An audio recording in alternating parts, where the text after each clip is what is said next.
এই, তুই আমাকে বিয়ে করেছিস কেন? আজ বাসর রাত, তবুও একটা পাপ্পিও দেস না। মুখ অন্যদিকে ঘুরিয়ে রেখেছিস। কোথায় ভেবেছিলাম বর এই করবে সেই করবে, শাকচুনি বান্ধবীদের কথার সাথে কোনো মিল দেখতে পাচ্ছি না। বাসরাতে নতুন বউয়ের মুখে তুই নামক ডাকটা শুনে খানিকটা অবাক হলাম। কি হলো, কিছু বলছিস না কেন? বিয়ে কেন করেছিস? কিছু করবি না?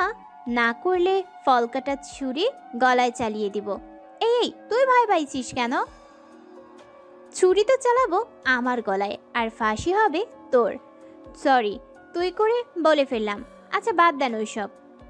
তাকান আমার দিকে। আমার বুকের ঠিক বাম পাশটায় একটা তিল আছে।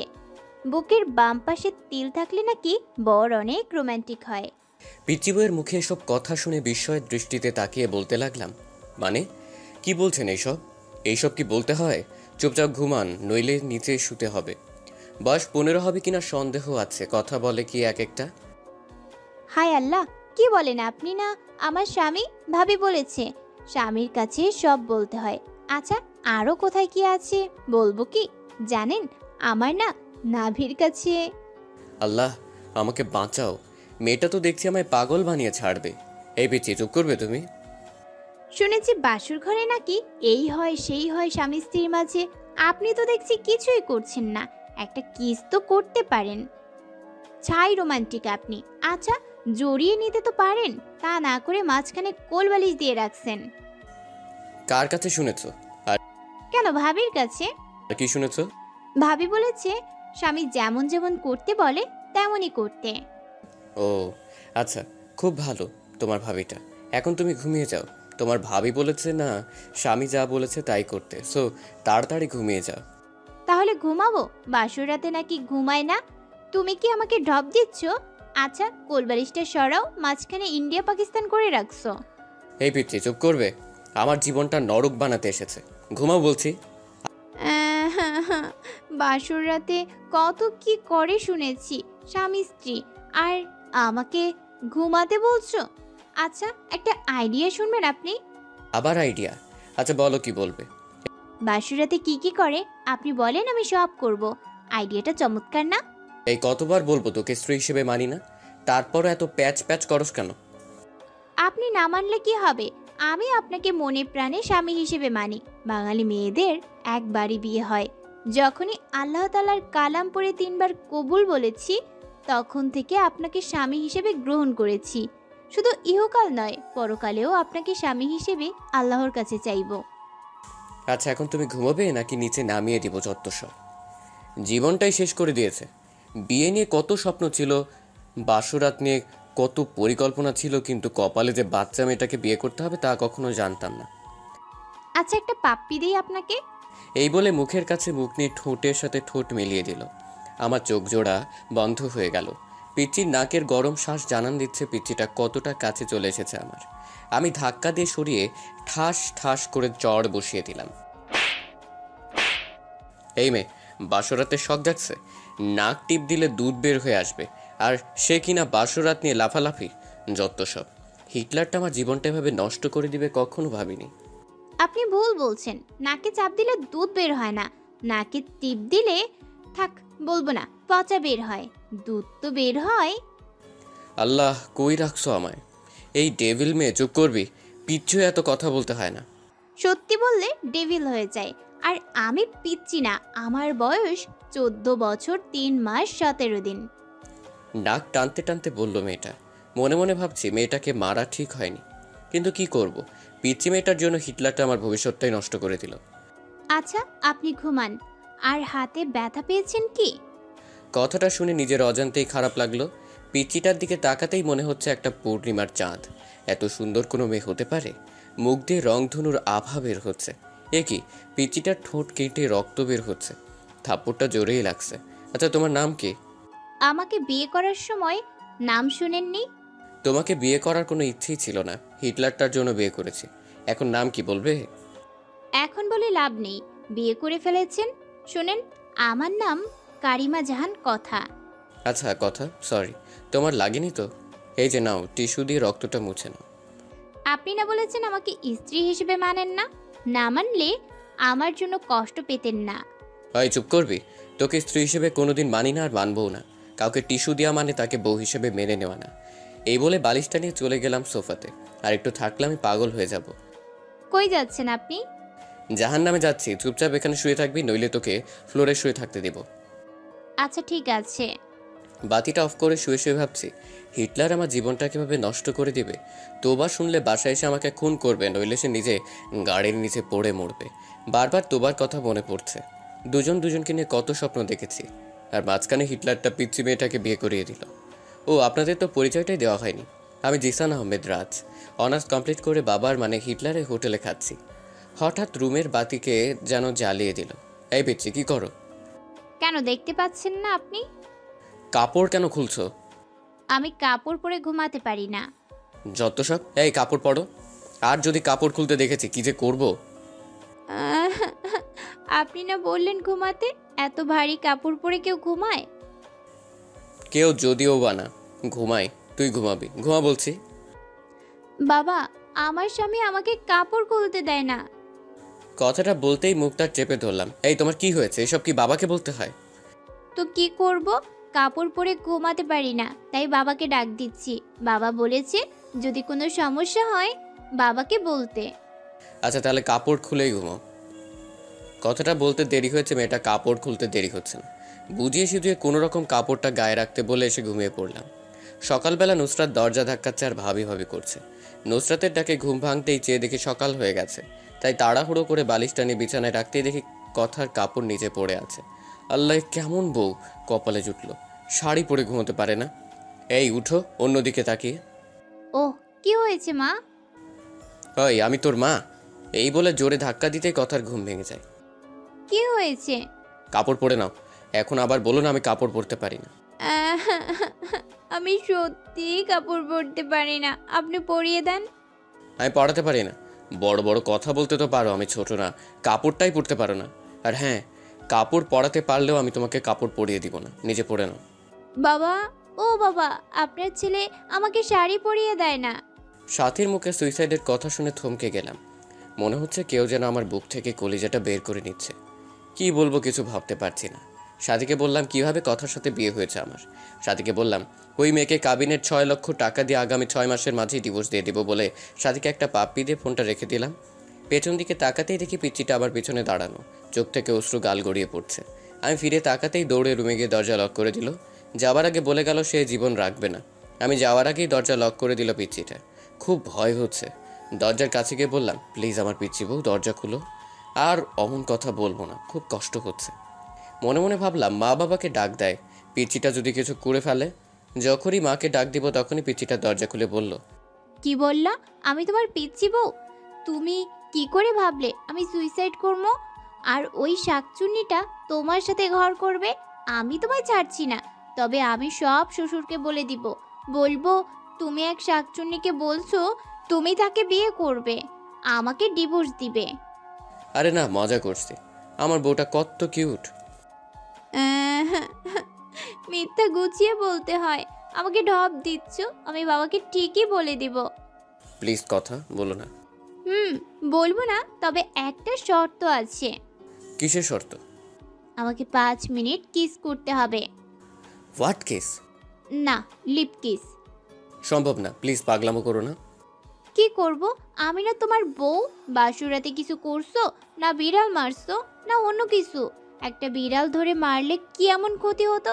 ভাবি তো বলে দিল ঠিক মতো বিড়াল মারতে। এখন আবার লিপ কিসও করতে চাচ্ছ না? আমি ছোট বলে ঠকাচ্ছ? আমি বাবাকে সব বলে দিব। বলবো যে তুমি... আচ্ছা বলছি। বাবা, ও বাবা। কথাটা বলার আগে অনিচ্ছা সত্ত্বেও নিজেকে বাঁচাতে পিচিটার ঠোঁটের সাথে ঠোঁট মিলিয়ে দিলাম। চোখ জোড়া বন্ধ হয়ে আছে। পিচিটা শক্ত করে জড়িয়ে ধরে আছে আমায়। আমি ছাড়াতে চেয়েও ছাড়াতে পারছি না। হঠাৎ দরজার বাহির থেকে জান্নাত ডাকছে। জান্নাত দরজা ধাক্কা দিয়ে মেরে খোলার সাথে সাথেই কথাকে নিজের কাছ থেকে ছাড়িয়ে নিলাম। জান্নাত বলল যে বাবা আমাকে আজ অফিস যেতে বলেছে। জান্নাতকে বললাম বাবাকে বললো আমি অফিস যাচ্ছি। বাসা থেকে বের হয়ে স্বস্তির নিঃশ্বাস নিলাম। পিচিটার হাত থেকে বাঁচলাম। গাড়িতে থাকা অবস্থায় একটা মেসেজ আসলো। মেসেজে লেখা, ইমুতে আসো। ইমুতে গিয়ে দেখি সাথী হাত কেটে পিক দিয়েছে। সাথে সাথে ফোন দিলাম। কতক্ষণ রিং হওয়ার পর ফোন ধরলো সাথী। এই পাগলি, এমনটা কেউ করে? আমি কাকে নিয়ে বাঁচবো? আমি যে তোমাকে ছাড়া বাঁচবো না। কি করব? তোমার বউ হয়ে তোমার বাড়িতে আমার যাওয়ার কথা ছিল। নিজের ভালোবাসা মানুষ অন্যের বুকে, যাকে নিজের থেকে বেশি ভালোবাসতাম, আজ সে আমার না। কেন যে আল্লাহ আমাকে এইসব দেখার জন্য বাঁচিয়ে রেখেছে? আমি সত্যি বাঁচতে চাই না রাজ। এই জীবনে তোমাকে পাবো না, সেই জীবন রেখে কী লাভ বলো? প্লিজ থামবে তুমি? আমার যা সহ্য হচ্ছে না। তুমি আজ বিকেলে প্লিজ আমার সাথে পার্কে দেখা করো। আচ্ছা, 4টায় দেখা করব। এদিকে অফিস শেষ করে 4টায় পার্কের দিকে রওনা দিলাম। পার্কে গিয়ে দেখি সাথী নীল শাড়ি পরে বসে আছে। সাথীর পাশে গিয়ে বসলাম। বাতাসে সাথীর চুল থেকে মাতাল হাওয়া আসছে। আমার বসা দেখে সাথী আমার দিকে চেয়েই কেঁদে দিল। সাথীর চোখ থেকে টুপটুপ করে পানি পড়ছে। মনে হচ্ছে আমার হৃৎপিণ্ডে রক্তক্ষরণ হচ্ছে। সাথীর কাজল কালো চোখ জোড়া চোখের পানিতে লেপ্টে যাচ্ছে। চোখগুলি ফুলে গিয়েছে। হাতের দিকে তাকাতেই কলিজাটা কেঁপে উঠল।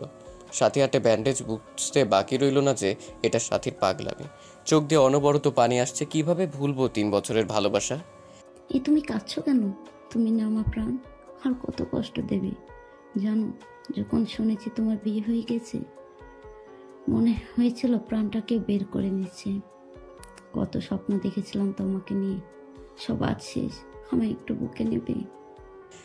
সাথীর বলতে দেরি হয়েছে, পাগলামিটাকে শট করে জড়িয়ে নিতে দেরি হয়নি।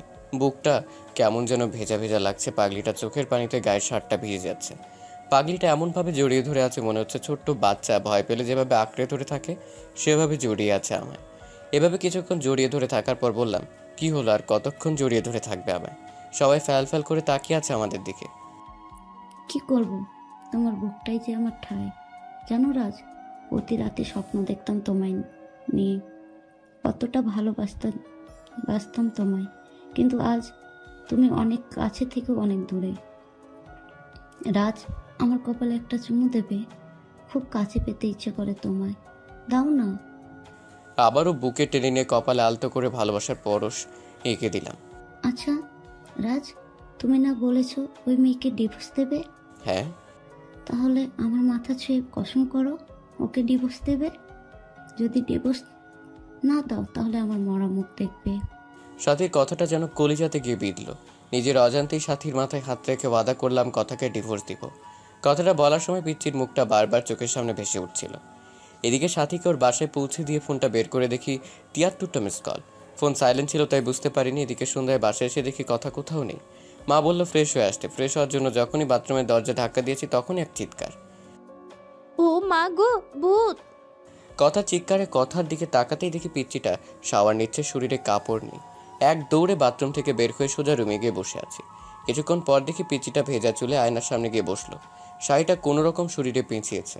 আমার শরীরটা রাগে ফাটতেছে। বাথরুমের ঘটনার কথা মনে করে তাই গিয়ে জিজ্ঞেস করলাম, ওই পিচ্চি মেয়ে, বাথরুমে শাওয়ার নিলে দরজা লক করে নিতে হয় না?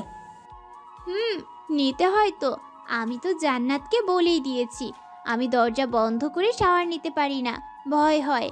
আর ওকে পাহারা দিতে বলেছি যেন কেউ না আসে। মনে মনে বলছি, এই জন্যই তো ডেভিল বোনটা ওয়াশরুমে যেতে দেখে মুচকি মুচকি হাসলো। এদিকে পিচ্চিটার দিকে চেয়ে দেখি পিচ্চিটা চোখে কাজল দিতে গিয়ে চোখের নিচে লেপ্টে ফেলেছে। যতটা না রাগ হচ্ছে তার চেয়ে বেশি হাসি পাচ্ছে।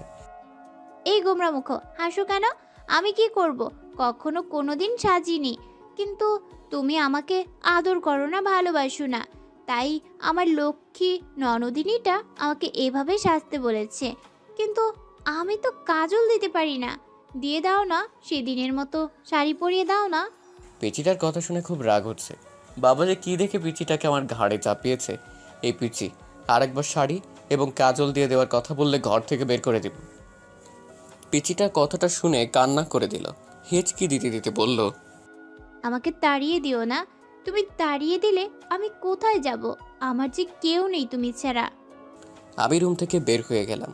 মা খাবার বেড়ে দিলে যখনই খাবার মুখে দিব তখনই বলল, রাজবাবা, কথা মাটা খায়নি, কথা বলছিল তুই আসলে খাবে। জানিস বাবা, ছোট মেয়ে তো, সারাদিন এত করে বলার পরও কিছু খায়নি। পেটের মুখের দিকে তাকানো যায় না, ওকে নিয়ে একসাথে খা। মার কথা শুনে অজান্তেই মনটা খারাপ হয়ে গেল। পিচ্চিমের পাগলামি দেখে, আচ্ছা মা তুমি বসো, আমি কথাকে নিয়ে আসছি। এই বলে রুমে গিয়ে দেখি পিচ্চিটা ড্রেসিং টেবিলের সামনে বসে এখনো কাঁদছে। এই কথা, তুমি খাওনি কেন? স্বামী কি ছাড়া স্ত্রী খায়? আচ্ছা চলো একসাথে খাবো। আর হ্যাঁ, আজকের পর খাওয়ার সময় হলে খেয়ে নিবে, আমার জন্য অপেক্ষা করতে হবে না। না আমি খাবো না, তুমি একটা পচা, আমাকে আদর করো না। খেতে পারি তার আগে আমার চোখে কাজল দিয়ে দিবে, কালকের মতো শাড়ি পরিয়ে দিবে। জানো, তোমার স্পর্শ আমার অঙ্গ জুড়ে থাকে। তুমি বোঝো না, তোমার স্পর্শে আমি কতটা শিহরিত হই। নিজের অনিচ্ছা সত্ত্বেও পিচিটার চোখে কাজল এবং শাড়ি পরিয়ে দিলাম। রাতে একসাথে খেয়ে একটা বালিশ আর চাদর নিয়ে ফ্লোরে শুয়ে পড়লাম, পিচিটাকে খাটে শুতে দিয়ে। এদিকে পিচিটা খাটে শুয়ে থাকবার জন্য বললেও ধমক দিতে আর কিছু বলেনি। এদিকে রাতে ঘুমিয়ে আছি, হঠাৎ বুকটা ভারী ভারী লাগছে। চোখ খুলতেই ভূত দেখার মতো ভয় পেলাম, কারণ কথা আমার বুকে শুয়ে আছে। চাঁদের আলো জানালার কাজ ভেদ করে পিচিটার মুখে পড়ছে। এত মায়াবতী লাগে কোনো মেয়েকে চাঁদের আলোয়, না দেখলে অজানাই থেকে যেত। হঠাৎ ছাতির কথা মনে হতেই পিচিটাকে বুক থেকে সরিয়ে দেওয়ার জন্য ধাক্কা দিতেই আরও শক্ত করে জড়িয়ে ধরলো। এই কি করছো, ওটা বলছি। কথা ঘুমের মাঝেও চোখ খুলো তো বলল, আমার স্বামীকে জড়িয়ে ধরে আছি, এতে খারাপের কি আছে? আমার অধিকার আমি আদায় করে নিব। বুক থেকে ছাড়িয়ে কষে একটা থাপ্পড় দিয়ে বলতে লাগলাম, তোকে বলেছি না আমাকে স্বামী না ভাবতে, কেন জড়িয়ে ধরে থাকিস? আমি বলছি না তোকে ডিভোর্স দিব। কথাটা বলতেই খাটে চলে গেল কথা। আমি আবার গভীর ঘুমে হারিয়ে গেলাম। এদিকে ঘড়ির কাঁটা 1টা বাজতেই কথা ঘুম থেকে উঠে সুন্দরভাবে অজু করে 2 রাকাত নামাজ শেষ করে মনোজাত ধরে বলতে লাগলো, হে পরওয়ারদিগার, আমার আল্লাহ, তুমি তো সর্বশক্তিমান, তোমার হুকুম ছাড়া গাছের একটা পাতাও নড়ে না। তুমি ছাড়া তো আমার কষ্ট বোঝার মতো কেউ নেই। এই মধ্যরাতে পৃথিবীর সবাই যখন গভীর ঘুমে, তখন তোমার অভাগী বান্দিটা তোমার দরবারে 2টি হাত তুলে ধরেছে। তুমি কি দেখো না আল্লাহ, আমি আমার স্বামীকে কতটা ভালোবাসি? আমার বুক থেকে আমার স্বামীকে তুমি কেড়ে নিও না। তোমার পবিত্র কালাম পড়ে বিবাহ নামক পবিত্র বন্ধনে আবদ্ধ হয়েছি, এ বাঁধন ছিন্ন করো না। বাঁচবো না আল্লাহ। ও আল্লাহ, আমার স্বামীর পায়ের নিচে এইটুকু জায়গাটুকু আমাকে ভিক্ষা দাও। পরের দিন সকালে মায়ের ডাকে ঘুম ভাঙলো। বাবা আজকে অফিসে যেতে না বলে কথাকে কলেজে ভর্তি করিয়ে দিতে বলল। আমি বাবার কথায় না করতে পারি না, তাই অনিচ্ছা সত্ত্বেও ডিস্টার্বকে নিয়ে বাইকে করে রওনা দিলাম। কলেজের গেটে বাইক দাঁড় করানোর সাথে সাথেই যা দেখলাম তা দেখার জন্য একেবারেই প্রস্তুত ছিলাম না। এখন আমি কি করব ভেবে পাচ্ছি না কিছু। সাথে কেমন করে যেন তাকিয়ে আছে, মনে হচ্ছে এখনই বৃষ্টি নামবে। কথাকে কলেজে ভর্তি করিয়ে দিয়ে যখনই কলেজ গেট পার হয়েছি তখনই দেখি কলেজের পাশে রেল লাইনে একটা মেয়ে দাঁড়িয়ে আছে। মিনিট 10 পর ট্রেন আসবে, বুঝতেছি না কি করব। বাইক নিয়ে একটু কাছে যেতে বুকটা কেঁপে উঠলো। সাথে রেল লাইনের মাঝখানে দাঁড়িয়ে আছে, ট্রেন আসার শব্দ হচ্ছে। মিনিট 5 মাঝে ট্রেন আসবে, এদিকে সাথীকে ডাকছি, সাথী চোখ বন্ধ করে আছে। এদিকে বাইক রেল লাইনের সাইডে পাথরের সাথে ধাক্কা লেগে পড়ে যায়। বাইক পড়ে আমার উপর। আমি খুব চেষ্টা করছি আমার উপর থেকে বাইক সরাতে, কিন্তু পারছি না। এদিকে দেখা যাচ্ছে ট্রেন প্রায় কাছে এসে পড়েছে। বুকের হার্টবিট বেড়ে যাচ্ছে। সাথীকে গলা চিঁচিয়ে ডাকছি, তারপরও সাথী শুনছে না। না, এই দৃশ্য আমি সহ্য করতে পারবো না। মনে মনে আল্লাহ তাআলার কাছে সাহায্য চাচ্ছি। চোখ দিয়ে নীরবে অশ্রু ঝরছে, হাঁটু কেটে রক্ত বের হচ্ছে, বুকটা ফেটে যাচ্ছে। পাগলের মতো আল্লাহকে ডাকছি আর বাইক সরাতে চেষ্টা করছি। মনে মনে বলছি, হে আল্লাহ, আমাকে শক্তি দাও বাইক সরানোর। আমার হৃদয়টা রেল লাইনের মাঝে। হ্যাঁ পরম করুণাময়, রহম করো তোমার বান্দাকে। আর বাইক সরানোর জন্য চেষ্টা করছি, এদিকে আল্লাহর নাম নিয়ে বাইক ধাক্কা দিতে বাইক সরে যায়। এদিকে ট্রেন প্রায় কাছে এসে পড়েছে। দৌড়ে গিয়ে সাথীকে রাস্তা থেকে সরিয়ে বুকে জড়িয়ে নিলাম। সাথী কাঁদছে, এখনও হাঁটু থেকে রক্ত বের হচ্ছে। সাথে কান্না করে করে আমার শার্ট ভিজিয়ে দিচ্ছে। এদিকে সাথীকে বুক থেকে ছাড়িয়ে কুশে একটা থাপ্পড় দিয়ে বললাম, এ পাগলি, কেন এমন পাগলামি করছো? জানো না তোমাকে ছাড়া আমি নিজেকে ভাবতে পারি না? কেন মরতে যাচ্ছিলে? আমি তো সে কবে মারা গেছি তখন যখন শুনেছি আমার ভালোবাসার মানুষ অন্য মেয়েকে বিয়ে করেছে। চোখ দিয়ে আষাঢ় ও শ্রাবণ ঝর্ণা ধারা নেমেছিল। বিরহে অনলে প্রতিনিয়ত পড়েছি আমি। আমার দেহটা ছাড়া আত্মাটা সে কবেই মরে গেছে। জানো, আজ যখন তোমার বাইকে পেছনে ওই মেয়েটাকে দেখলাম, কলিজাটা ফেটে যাচ্ছিল আমার। মনে হচ্ছে দম বন্ধ হয়ে মারা যাব আমি তোমার পাশে অন্য কাউকে সহ্য করতে পারি না। কি করব? তোমাকে একজন জড়িয়ে ধরে থাকবে আর আমি কিভাবে দেখবো? তাই ট্রেনের নিচে পড়ে তুমি হেনা এই জীবন নিঃশেষ করতে চেয়েছিলাম। কেন বাঁচালে আমাকে? আমি যে দিলে দিলে শেষ হয়ে যাচ্ছি। বলতে পারো কেন এতটা ভালোবাসার পরও তুমি আমার নও? কেন আজ তোমার বুকে অন্য জনের ঠাঁই? যে স্বপ্নগুলো তোমায় নিয়ে দেখতাম, সেই স্বপ্নগুলো অন্য অন্য কেউ নিয়ে দেখে। প্লিজ তুমি আমাকে গলা টিপে হত্যা করো, নয়বা তোমার পায়ের নিচে আমাকে একটু জায়গা দাও। জানো রাজ, তুমি বিয়ে করার পর একটা রাতও আমি ঘুমাতে পারি না। প্রতি রাতে কেঁদে কেঁদে বালিশ ভিজিয়েছি। তোমার বুকে একটু জায়গা দেবে? একটু জোরে নাও না প্লিজ। সাথীর মুখে এমন কথা শুনে বুকের বা পাশটা চিনচিনে ব্যথা করছে। চোখ দিয়ে টুপটাপ করে পানি গালবে গড়িয়ে পড়ছে। কিছু ভাবতে পারছি না, খুব ইচ্ছে করছে সাথীকে জড়িয়ে ধরে বলি, সাথী খুব ভালোবাসি তোমায়, নিজের থেকেও বেশি। মনে হচ্ছে কথাটা বললে বুকের ব্যথাটা কমবে, তাই সাথীকে হ্যাচকা টান দিয়ে শক্ত করে বুকে জড়িয়ে নিলাম। কপালে একটা চুমু দিয়ে বললাম, বড্ড ভালোবাসি, খুব বেশি ভালোবাসি তোমায়, হয়তো নিজের জীবনের চেয়ে বেশি।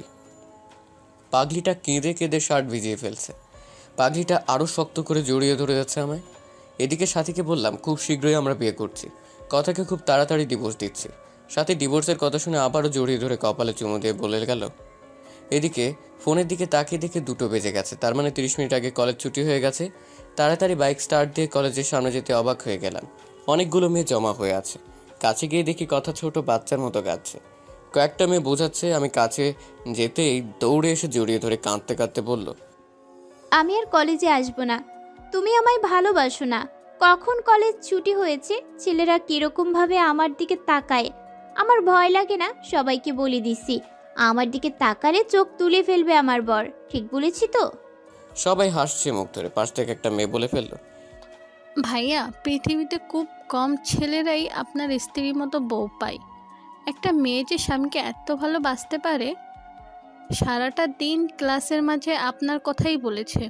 আপনি নিতে আসতে দেরি করছেন বলে ছোট ছোট বাচ্চাদের মতো কান্না করছে, হাসিও পাচ্ছে আবার কান্নাও আসছে। এখনকার যুগে এমন মেয়েও পাওয়া যায়। এদিকে কথাকে বাইকে উঠাতেই শক্ত করে জড়িয়ে ধরলো। মনে হচ্ছে খুব ভয় পাচ্ছে। কথাকে বাসায় নিয়ে আসার পর মাকে কান্না করে করে সব বলল। রাগে আমার শরীর ঘ্যান ঘ্যান করছে। দুপুরে খেয়ে বন্ধুদের সাথে আড্ডা দিতে চলে গেলাম। রাতে 9টার সময় ফোন বের করে দেখি বাবা 5বার ফোন দিয়েছে, অন্যদিকে কথার নাম্বার থেকে 100+ ফোন এসেছে। তাড়াহুড়ো করে বাসায় গিয়ে দেখি বাবা দরজায় দাঁড়িয়ে আছে। বাবার সামনে যেতেই বলল, ঘরে নতুন বউ রেখে বাইরে কোনো ছেলে থাকে? আর যদি এমন হয় তাহলে আমার বাড়ি থেকে বের হয়ে যাবি। কিছু না বলে রুমে গিয়ে শুয়ে পড়লাম। কিছুক্ষণ পর দেখি কথা আমাকে ডাকছে। এই ডাকতেছো কেন, কি হয়েছে? তুমি খাবে না? বাবা খুব বকা দিয়েছে তাই না? এই নাও, হা করো, আমি খাইয়ে দেই। কথাটা বলেই মুখের কাছে খাবার তুলে দিতে একটা থাপ্পড় বসিয়ে দিলাম। খাবারের প্লেটটা ফ্লোরে ফেলে দিলাম। তুই কি চাস? আমার জীবনটা তো নরক বানিয়ে দিয়েছিস। আমার বুক থেকে আমার ভালোবাসার মানুষটাকে সরিয়েছিস। এখন আমার বাবার কাছ থেকে আমাকে দূরে সরিয়ে আমার সমস্ত সম্পদ তোর করার প্ল্যান করছিস। আমি তোকে এই মাসেই ডিভোর্স দিব। একদম কথাটা বলে নিলাম। কথার ঠোঁট কেটে রক্ত বের হচ্ছে। তোমার সাথে খাবো বলে খাইনি, ক্ষমা করে দিও। এতিম তো, এতিমখানায় বড় হয়েছি, তাই মা বাবার আদর পাইনি। তোমার মা বাবাকে নিজের বাবা মা মনে করে নিয়েছিলাম, শুধু ভালোবাসা চেয়েছিলাম। এতিম হয়ে জন্ম নিলেও সম্পদের প্রতি কোনো মোহ নেই। কথার দিকে চেয়ে দেখি কাঁদছে, চোখগুলি লাল হয়ে গেছে। ন্যাকা কান্না দেখে শরীরটা রাগে ফেটে যাচ্ছে। দুই নয়নে দেখতে মন চাচ্ছে না কথাকে। এই এতিম মেয়েটার জন্যই আজ সাথী মরতে বসেছিল। এই তুই এখানে কাঁদবি? প্লিজ তোর অলক্ষণে চেহারা নিয়ে আমার চোখের সামনে থেকে দূর হয়ে যা প্লিজ। কথাটা বলে শুয়ে পড়লাম। এদিকে কথা সুন্দর করে অজু করে শ্বশুরের দেওয়া কোরআনটা পড়ে নামাজে দাঁড়িয়ে গেল। নামাজ শেষ করলো কেঁদে কেঁদে। নামাজ শেষ করে আজকেও মোনাজাত ধরে আল্লাহর কাছে অনেকক্ষণ কাঁদলো। মোনাজাত শেষ করে রুমে গিয়ে শুয়ে পড়লো। এদিকে ফজরের নামাজের আজান শুনে ঘুম ভাঙতেই অবাক হলাম। কথা মেয়েটাকে রাতে এত বকা দেওয়ার পরও জড়িয়ে ধরে শুয়ে আছে। মন চাচ্ছে ধাক্কা দিয়ে ফেলে দেই। হ্যাঁ, কি হচ্ছে, ওঠো। আর একটু ঘুমাই বলে আরো শক্ত করে জড়িয়ে ধরলো। এখন ধৈর্যের বাঁধ ভেঙে যাচ্ছে। জোরে ধাক্কা দিয়ে বিছানা থেকে ফেলে দিলাম। আহ করে চিল্লানি দিয়ে উঠলো। বিছানা থেকে উঠে ফ্রেশ হয়ে এসে দেখি কথা খুঁড়িয়ে হাঁটছে। কথা মা, তোমার কি হয়েছে? খুঁড়িয়ে হাঁটছো কেন? মা, রাতে ঘুম থেকে উঠে পাঁজরে ব্যথা পাচ্ছি। কথাটা বলে করুণভাবে আমার দিকে তাকালো। নিজেকে অপরাধী মনে হচ্ছে। পরের দিন বাবা আমাকে আর কথাকে হানিমুনে পাঠিয়ে দিল। আমি সাথীকে বলে সব রেডি করে রেখেছি। আমাদের সাথে সাথেও কক্সবাজার যাবে। সবাই জানবে আমি হানিমুন করতে যাচ্ছি, কথার সাথে কিন্তু না। আমি হানিমুন করব সাথীর সাথে। সাথীকে এসব বলে ফোন রাখতেই পেছন দিকে তাকাতে দেখি কথা সিলিং ফ্যানের সাথে ঝুলছে।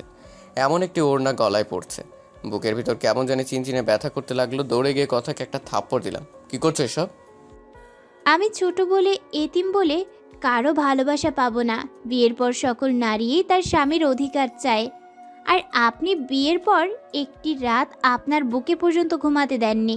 কতটা স্বপ্ন দেখেছিলাম তোমায় নিয়ে, কিন্তু তুমি আমায় রেখে অন্য মেয়ের সাথে অবৈধ সম্পর্ক করতে যাচ্ছ। প্লিজ বোঝার চেষ্টা করো, এখন এসব বলার সময় না। চলো, দেরি হয়ে যাচ্ছে, গাড়ি মিস করবো আবার। কথা আর কিছু বললো না। এদিকে কথার এসব কাণ্ড কারখানা সব সাথীকে বললাম। সাথী বলল কোনো চিন্তা না করতে। আমাদের সাথে একই গাড়িতে সাথী গেল কক্সবাজার। রাতের বেলা রুমে শুয়ে আছি, হঠাৎ সাথীর ফোন ধরতেই বলল, পাশের রুমে এসো। এদিকে পাশের রুমে যেতেই সাথী 7 আপের সাথে কি যেন মিশিয়ে দিয়ে খেতে বলল। আমি কিছু না মনে করে খেলাম। সাথীকে খুব কাছে পেতে ইচ্ছে করছে, নিজের অজান্তেই সাথীকে জড়িয়ে ধরে ফেললাম। সাথীও রেসপন্স করলো। আমি আস্তে আস্তে সাথীর লিপের সাথে আমার লিপ জোড়া মিলানোর আগেই সাথীর ফোনটা ক্রিঙ্কিং করে বাজতে লাগলো। ফোনটা ধরেই সাথী উঠে ওয়াশরুমে চলে গেল। এদিকে কিছুক্ষণ পরে সে বলল, বাবু আমি অসুস্থ, কাল যা মন চায় তাই করো। এই বলে আমাদের রুমে দিয়ে গেল। কথাকে বলল সে আমাদের কলেজ ফ্রেন্ড। কথা কখনো সাথীকে দেখেনি। এদিকে রুমে গিয়ে বিছানায় শুয়ে পড়লাম। এখন আমার শরীর আর চোখ দিয়ে উত্তাপ বের হচ্ছে। কথা আজ খুব সুন্দর করে সেজেছে। নীল শাড়ির সাথে ম্যাচিং ব্লাউজ, সাথে নীল রঙের চুড়িতে কি অপরূপটাই লাগছে। কথার চোখে কাজল দেওয়াতে আরও মায়াবী লাগছে। কথা এসে খাটে বসতেই টান দিয়ে বুকে জড়িয়ে নিলাম। কটনের আকস্মিক ব্যবহারে কথা কিছুটা বিব্রত হলো। আপনাকে একটা কথা বলবো। বলো, কি বলবে? আপনার কাছে একটা জিনিস চাইবো, দিবেন তো আমাকে? আচ্ছা বলো, দেওয়ার মতো হলে দিব। টাকা লাগবে কি? না, আমার টাকা চাই না, আমার তো তোমাকে চাই। কি বলবে? না কিছু না।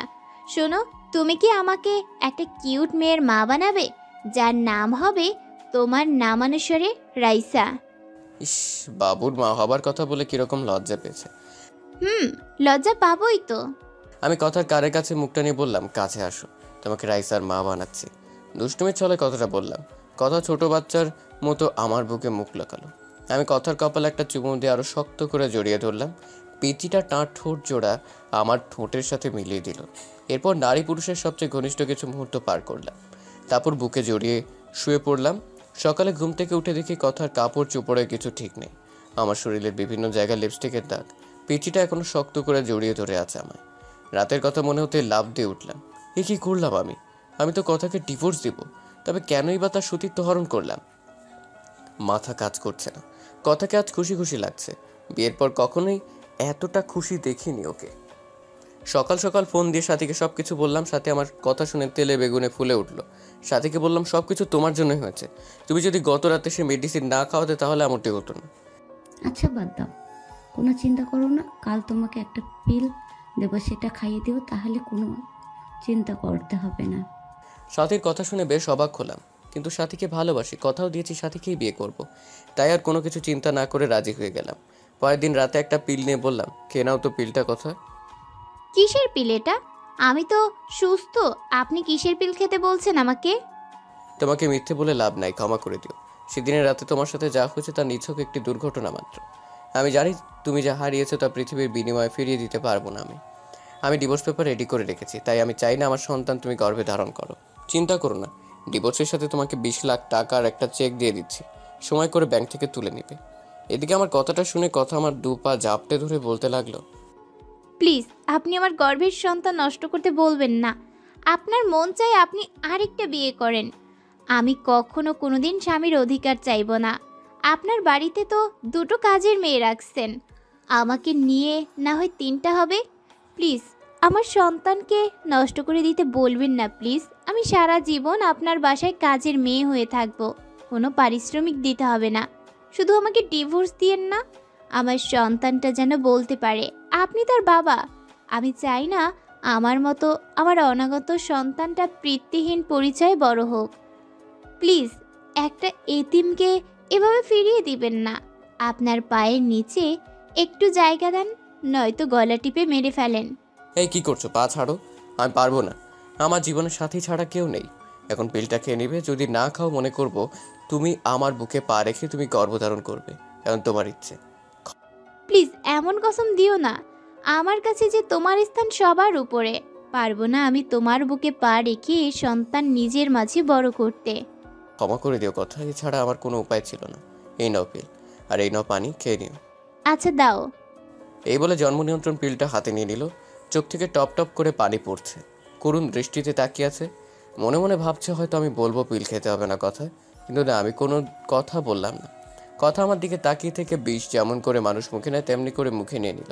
গ্লাস থেকে একটি পানি মুখে দিল। নিজের অজান্তেই মনে হচ্ছে খুব বড় কোনো পাপ করে ফেললাম। এদিকে মা ফোন করলো যে বাবা অসুস্থ, তাই বাড়ি ফিরে যেতে হবে। মনে মনে স্থির করে নিলাম বাড়িতে ফিরে ডিভোর্স পেপারের জন্য আবেদন করব। কথাকে নিয়ে বাসায় ফিরলাম। এদিকে সাথী বলল যে কথাকে আমাদের দুজনের মাঝ থেকে সরিয়ে ফেলবে। আমি ওর অনেক বোঝানোর পর সাথী বলল, সেই দিন কক্সবাজার মেয়েটা যা বলেছিল সবই শুনেছি। আর সবচেয়ে বড় কথা হলো, মেয়েটাকে তোমার বাবা অনেক স্নেহ করে। আমি তোমাদের বাড়ির রহিমের কাছে খবর পেয়েছি যে তোমার বাবা নাকি তোমার সম্পত্তির কথার নামে লিখে দেবে। তাই আমাদের ভবিষ্যতের জন্য কথাকে আমাদের পথ থেকে সরে দেবে। আমি তোমাকে না বলে প্রফেশনাল কিলারের সাথে কন্ট্যাক্ট করেছি। না, এ হতে পারে না। আমাদের ভালোবাসার জন্য একটা নিষ্পাপ জীবনকে হত্যা করব? না সাথে, এটা করা ঠিক হবে না। বাবু দেখো, আমি চাই না, কিন্তু তোমার বাবা কখনো কথা বেঁচে থাকতে আমাকে মেনে নেবে না। আর তোমাকে না পেলে আমিও বাঁচবো না। সত্যি মরে যাব। তুমি আমার নিঃশ্বাস, তুমি আমার প্রাণ। জানো, তুমি কথাকে বিয়ে করার পর একটি রাতও শান্তিতে ঘুমোতে পারিনি। এতটা ভালোবাসা পড়া কেন আল্লাহ আমার মাঝে এত বড় দেয়াল তুলে দিল? প্লিজ তুমি আমাকে খুন করে ফেলো, নয়তো আমাকে তোমার বুকে টেনে নাও। তোমার বুকটাই যে আমার শেষ ঠিকানা। তোমার বুকে যে আমি শেষ নিঃশ্বাস ত্যাগ করতে চাই। প্লিজ কান্না করো না। আমি সব সইতে পারি, কিন্তু তোমার কান্না সহ্য করতে পারি না। তোমাকে যে বড্ড ভালোবাসি, কিন্তু আমাদের ভালোবাসার জন্য একটা নিষ্পাপ জীবনকে কেমনে সরিয়ে ফেলি? আল্লাহ কি ক্ষমা করবে আমাদেরকে? জানি এটা অন্যায়, কিন্তু এই ছাড়া আমাদের কোনো উপায় নেই। কথাটা বলে হাতটা নিয়ে সাথীর গলা চেপে মেরে ফেলতে বলল। প্লিজ কিলমি, আমাকে গলা চেপে মেরে ফেলো। তোমাকে ছাড়া বাঁচাতে পারবো না। জানো রাজ, মেয়েরা সব ভাগ দিতে পারে, তবে একটা ভাগ ছাড়া, তা হলো তার ভালোবাসার ভাগ। আমার সহ্য হয় না কথাকে। যে বুকে আমার থাকার কথা, সে বুকে সে মেয়েটা থাকে। যে স্বপ্ন তোমাকে নিয়ে দেখেছি, সেই স্বপ্ন পূর্ণ করছে সে মেয়েটা। আমাকে তুমি হত্যা করতে পারবে না তোমার সেই স্ত্রী কথাকেও হত্যা করতে, কিন্তু তোমাকে আমায় হত্যা করতে হবে না। তুমি হিনা, আমি এই জীবন দিয়ে কি করব? কথাটা বলে কাঁদতে কাঁদতে ব্লেড দিয়ে হাত পোঁছ দিল। হাত থেকে ফিরকি দিয়ে রক্ত বেরোতে লাগলো। সাথীর চোখ দিয়ে টুপটাপ করে পানি পড়তে লাগলো। সাথীর রক্ত দেখে নিজের কলিজার ফেটে যাচ্ছে। ঠাস করে চড় বসিয়ে দিলাম সাথীর গালে। আমার থাপ্পড়কে ফুপিয়ে কাঁদতে লাগলো। শক্ত করে জড়িয়ে ধরলাম সাথীকে শক্ত করে জড়িয়ে ধরে বলতে লাগলাম, কেন এভাবে পাগলামো করছো? তোমাকে ছাড়া আমি কেমনি বাঁচবো? কথাকে তাহলে খুব শীঘ্রই আমাদের মাঝ থেকে সরিয়ে আমার ময়না পাখিটাকে আপন করে নিব। বুকের ভেতর চাপা কান্নার আওয়াজ পেলাম। সাথীকে আমাকে ছেড়ে দিয়ে আমার কপালে ভালোবাসার স্পর্শ এঁকে দিলাম। সাথীকে বাসায় ড্রপ করে বাসায় আসতে দেখে কথা খাবার নিয়ে বসে আছে। রাত প্রায় 10টা। আমি কিছু না বলে শুয়ে পড়লাম। আপনি খাবেন না? কিছু খেয়েছেন? মন খারাপ আপনার? হ্যাঁ, বাইরে থেকে খেয়ে এসেছি। আর হ্যাঁ, মন খারাপ আমার। আর তার কারণ তুই। পিচিটার দিকে তাকিয়ে দেখি কাঁদবে ভাব। কম্বলটা টান দিয়ে শুয়ে পড়লাম। মাঝরাতে ঘুম ভাঙতে দেখি কেউ একজন শক্ত করে জড়িয়ে রেখেছে আমায়। চোখ খুলে দেখি পিচিটা আমার বুকে। চাঁদের আলো পিচিটার মুখে এসে পড়ছে। চুলগুলো রং পাল্টাচ্ছে। হঠাৎ নিচের দিকে তাকাতেই চোখ কপালে উঠল। পিচিটা শাড়ি খুলে নিচে ফেলে দিয়েছে। আমি জানি কথা শাড়ি পরে ঘুমাতে পারে না, কিন্তু 3 পিস তো পরে ঘুমায়। তাহলে আজ ইচ্ছে করে এমন করছে? আজ পিচিটাকে এত সুন্দর লাগছে। মাথার চুলগুলো কপাল পেরিয়ে মুখে এসে পড়ছে। মন চাচ্ছে ফু দিয়ে চুলগুলো কপাল থেকে সরিয়ে আলতো করে কথার কপালে ভালোবাসার পরম স্পর্শ রেখে দিই। এ কি আমার গায়ে লিপস্টিকের দাগ? মনে মনে ভাবছি আজ মনে হয় পুরুষ দর্শন করেছে। আমার বুকে লিপস্টিকের দাগ দেখে বিস্মিত হলাম। কথার ঠোঁটের দিকে তাকিয়ে দেখি ঠোঁটে এক বিন্দু লিপস্টিক নেই। মনে মনে ভাবছি পিচিটা কি সর্বনাশ করছে। তবে আজ কেন পিচিটাকে এত সুন্দর লাগছে? মন চাচ্ছে সারা জীবনের জন্য আপন করে নিই। হয়তো কথা সৃষ্টি হয়েছে আমার জন্য, কিন্তু না, আমার বুকে সাথী ছাড়া কারো জায়গা নেই। আমার মন প্রাণ জুড়ে শুধু সাথী। তাই কথাকে কয়েকবার ডাক দিলাম, উঠলো না। তাই জোরে ধাক্কা দিতে চোখ কচলিয়ে উঠলো। আমি বললাম, কি ব্যাপার, আমার গায়ে লিপস্টিকের দাগ কেন? আর তুমি কেন আমার বিছানায় শুয়েছো? আমার না ভয় করছিল। আর রাতে আমি কিছুই করিনি, সব আপনি করছেন। আমি তো আপনার সাইডে ঘুমিয়েছিলাম। আপনি জোর করে বুকে টেনে নিয়েছেন। আপনাকে মনে করেছিলাম এমনি অনেক ভালো, কিন্তু ঘুমের ঘরে আপনি যে এত ডেভিল। না ডেভিল না, শুধু ডেভিলের বস। আমার লিপ কিস করেছেন, ঘাড়ে কিস করেছেন, বুকে কিস।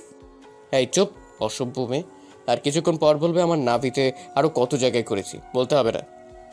আপনি ঘুমাননি তাহলে? সব জেগে থেকে ইচ্ছে করেই করেছেন। এই পিচি চুপ করবে? মিথ্যে বলতে লজ্জা করে না? তোমার শাড়ি কে খুলেছে?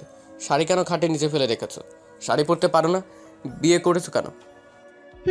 আমি না হয় শাড়ি পরতে পারি না, নিজে তো লুঙ্গিটাও পরতে পারো না, আবার অন্যকে শাড়ি পরার কথা বলে। পিচ্চিটার কথা শুনে নিজের দিকে তাকাতেই চোখ বন্ধ করে ফেললাম। চাদরটা গায়ে জড়িয়ে কষে একটা থাপ্পড় দিলাম কথাকে। থাপ্পড়টা খেয়ে মাটিতে পড়ে গেল।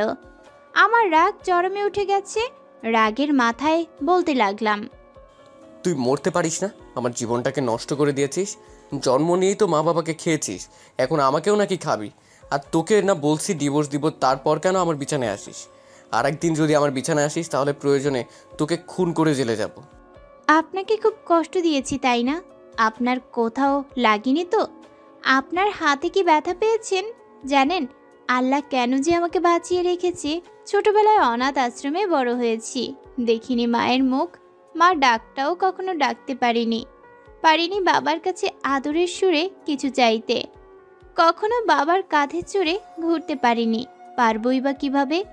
বাবাকে তো কখনো দেখিনি। আর এখন এসেছি আপনাকে জ্বালাতে। জানেন আত্মহত্যা মহাপাপ, সেই জন্যই হয়তো বেঁচে আছি। তা না হলে কখনো আপনার পথের কাটা হতাম না। আপনার বাড়ির দাসী করে রেখে দিয়েন, পারিশ্রমিক হিসেবে সকাল বিকাল রাতে এভাবে থাপ্পড় দিয়েন, তবুও তো দাসী হয়ে আপনার হাতের স্পর্শটা পাবো। আমি কি করব? ভয় পাই তো, তাই আপনার বুকটাকে নিরাপদ মনে করে শুয়েছিলাম। ক্ষমা করে দিবেন এই এতিমটাকে। নিচের দিকে তাকিয়ে কথাগুলো বলতেছিল আর চোখ থেকে আষাঢ়ে শ্রাবণ ঝর্ণা ধারায় মতো জল গড়িয়ে পড়ছে চোখ থেকে। পিচ্চিটার কথা শুনে নিজের কাছেই খুব খারাপ লাগছে, এভাবে মারাটা ঠিক হয়নি। সবচেয়ে খারাপ লাগছে যখন দেখলাম পিচ্চিটার ঠোঁট কেটে রক্ত পড়ছে। পরদিন মা বাবা জান্নাতকে নিয়ে নানি বাড়ি চলে গেলে সাথীকে ফোন দিলে সাথী বাড়িতে আসে। এদিকে সাথী আজ পিঙ্ক কালারের একটা শাড়ি পরেছে, হালকা লিপস্টিকের সাথে চুলগুলো ছেড়ে দিয়েছে। সাথী আসলেই সাথীকে নিয়ে বেডরুমে ঢুকে পড়ে। কথা অবাক নয়নে তাকিয়ে আছে, চোখটা ছলছল করছে, মনে হচ্ছে কখন জানি বৃষ্টি নামবে। কি হলো, দরজায় দাঁড়িয়ে আছো কেন? আজ তুমি জান্নাতের রুমে থাকবে, আর আজ রাতে আমাদের এই রুমে আসবে না বিরক্ত করতে। আর হ্যাঁ, আমাদের দুজনের জন্য খাবার দিয়ে যেও। এদিকে কথা আমার মুখের দিকে তাকিয়ে মাথা নাড়িয়ে হ্যাঁ সূচক জবাব দিল। কথা চলে গেল। সাথে এসে জড়িয়ে ধরে বলতে থাকে, কবে যে পাবো তোমায় সারা জীবনের জন্য, কবে তোমার বুকে মাথা রেখে ঘুমাবো। এদিকে আমার হাতটা সাথীর স্পর্শকাতর জায়গায় সাথীর নিঃশ্বাস ভারী হয়ে আসছে। ঠোঁটজোড়া সাথীর ঠোঁটজোড়াকে আবদ্ধ করে ফেলবে ঠিক তখনই কথা খাবার নিয়ে রুমে ঢুকে পড়ে, কোনো প্রকার নক না করে। আমি সাথীকে ছেড়ে দিই। কথার দিকে তাকিয়ে বুঝতে পারলাম কাঁদছে। কথা ভাবিনি আমি এতটা নিচে নেমে যাব, কিন্তু কথা জানতো না আমার কলিজার টুকরা হচ্ছে সাথী। সাথী আমার জীবন মরণ, আমার ভালোবাসা সব সাথীর জন্য। কথা খাবার রেখে চলে গেল, চোখ দিয়ে পানি পড়ছে দেখা গেল কথার। এদিকে সাথীর সাথে গল্প করতে করতে কখন যে আমি আর সাথী ঘুমিয়ে যাই খেয়াল নেই। সাথীর সাথে ফিজিক্যালি রিলেশন করতে চাইলেও সাথী বিয়ের পরের কথা বলে। আমরা সিদ্ধান্ত নিয়েছি 1 সপ্তাহ পর বিয়ে করব, তাই আর জোর করিনি। এদিকে মাঝরাতে কারো চাপা কান্নার আওয়াজে ঘুম ভেঙে যায়। চোখ খুলতেই দেখি সাথী আমার বুকে। সাথীকে বুক থেকে সরিয়ে কান্নার আওয়াজ কোথা থেকে আসছে তা দেখার জন্য রুমের বাইরে বের হতেই যা দেখলাম তা দেখার জন্য একেবারেই প্রস্তুত ছিলাম না। কথা যায় নামাজে বসে আছে, দেখে মনে হচ্ছে মোনাজাত ধরে আছে। মাঝে মাঝে ফুপিয়ে কান্নার আওয়াজ আসছে রুম থেকে। আমি আর একটু কাছে যেতেই শুনলাম কথা বলছে, হে আল্লাহ, আমার পরম করুণাময় আল্লাহ তাআলা, তোমার দরবারে 2টি হাত তুলে ধরেছি।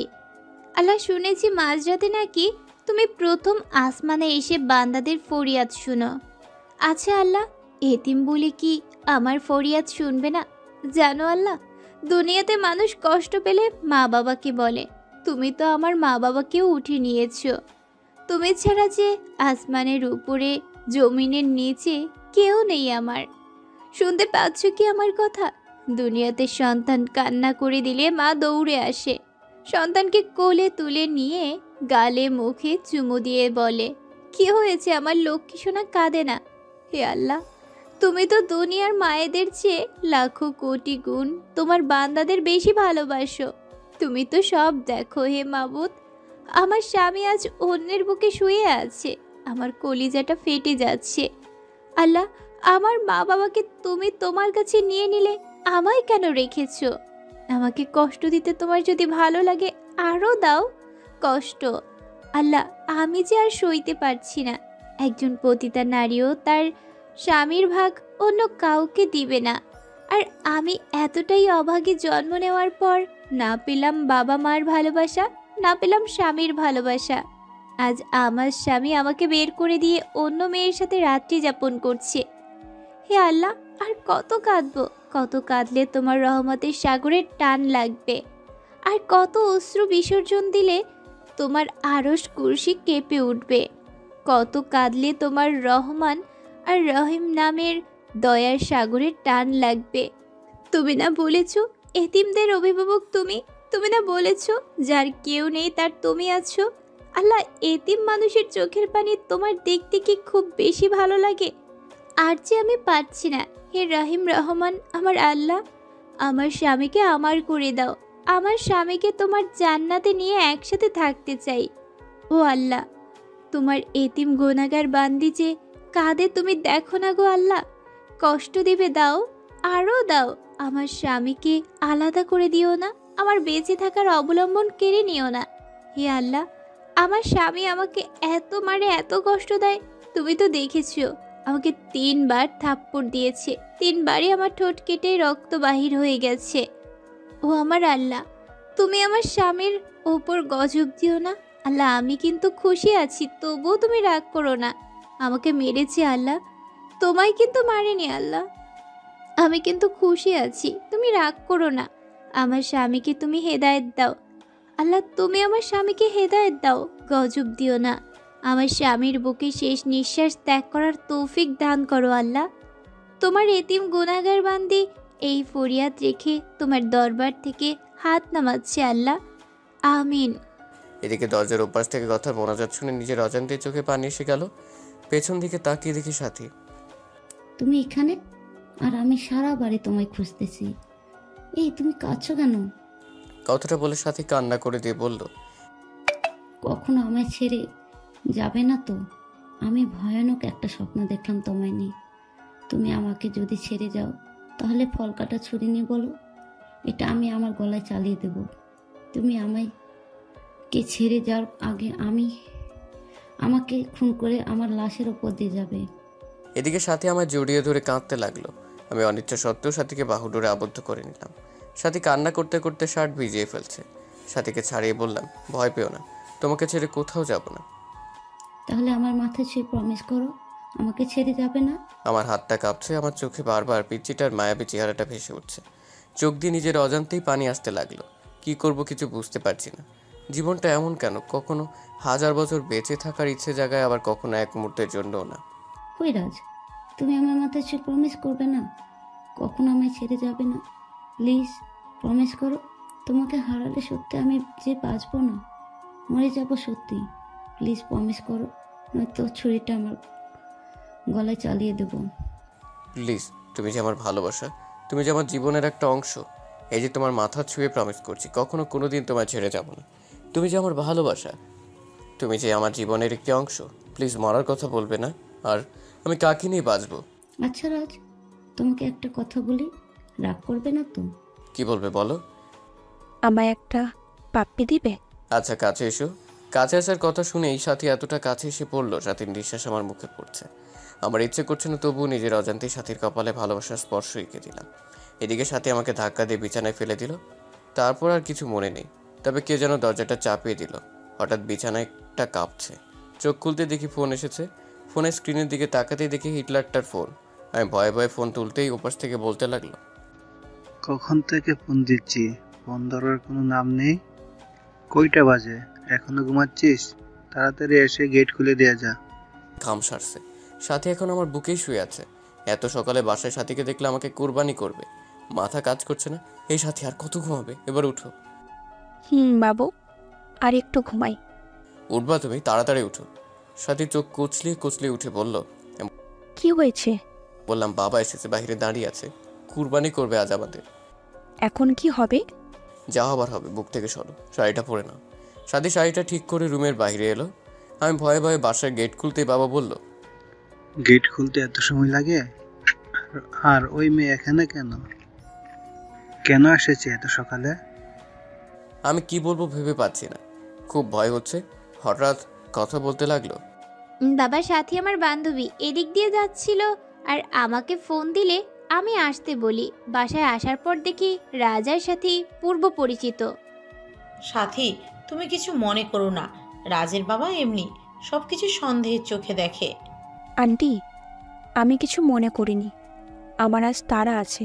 এখন তাহলে উঠি, অন্যদিন আবার আসবো। সাথী কথাটা বলে চলে গেল। সাথী চলে গেলে কথাকে ছোট্ট করে ধন্যবাদ দিলাম। কথা করুণ দৃষ্টিতে আমার দিকে তাকালো।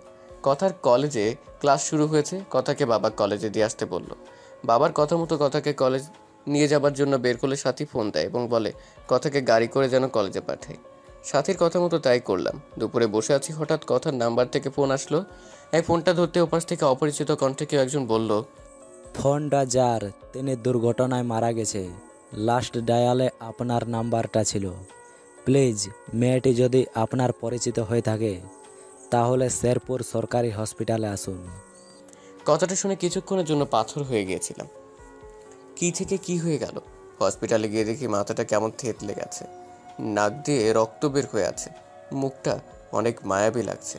আজ কেন জানি বুকটা ফেটে কান্না আসছে। আজ তো আমার সুখের দিন, আমার পথের কাঁটা দুনিয়া থেকে বিদায় নিয়েছে। তবে কেন এত কষ্ট হচ্ছে? মনে হচ্ছে প্রাণটা দেহ থেকে বের হয়ে যাচ্ছে।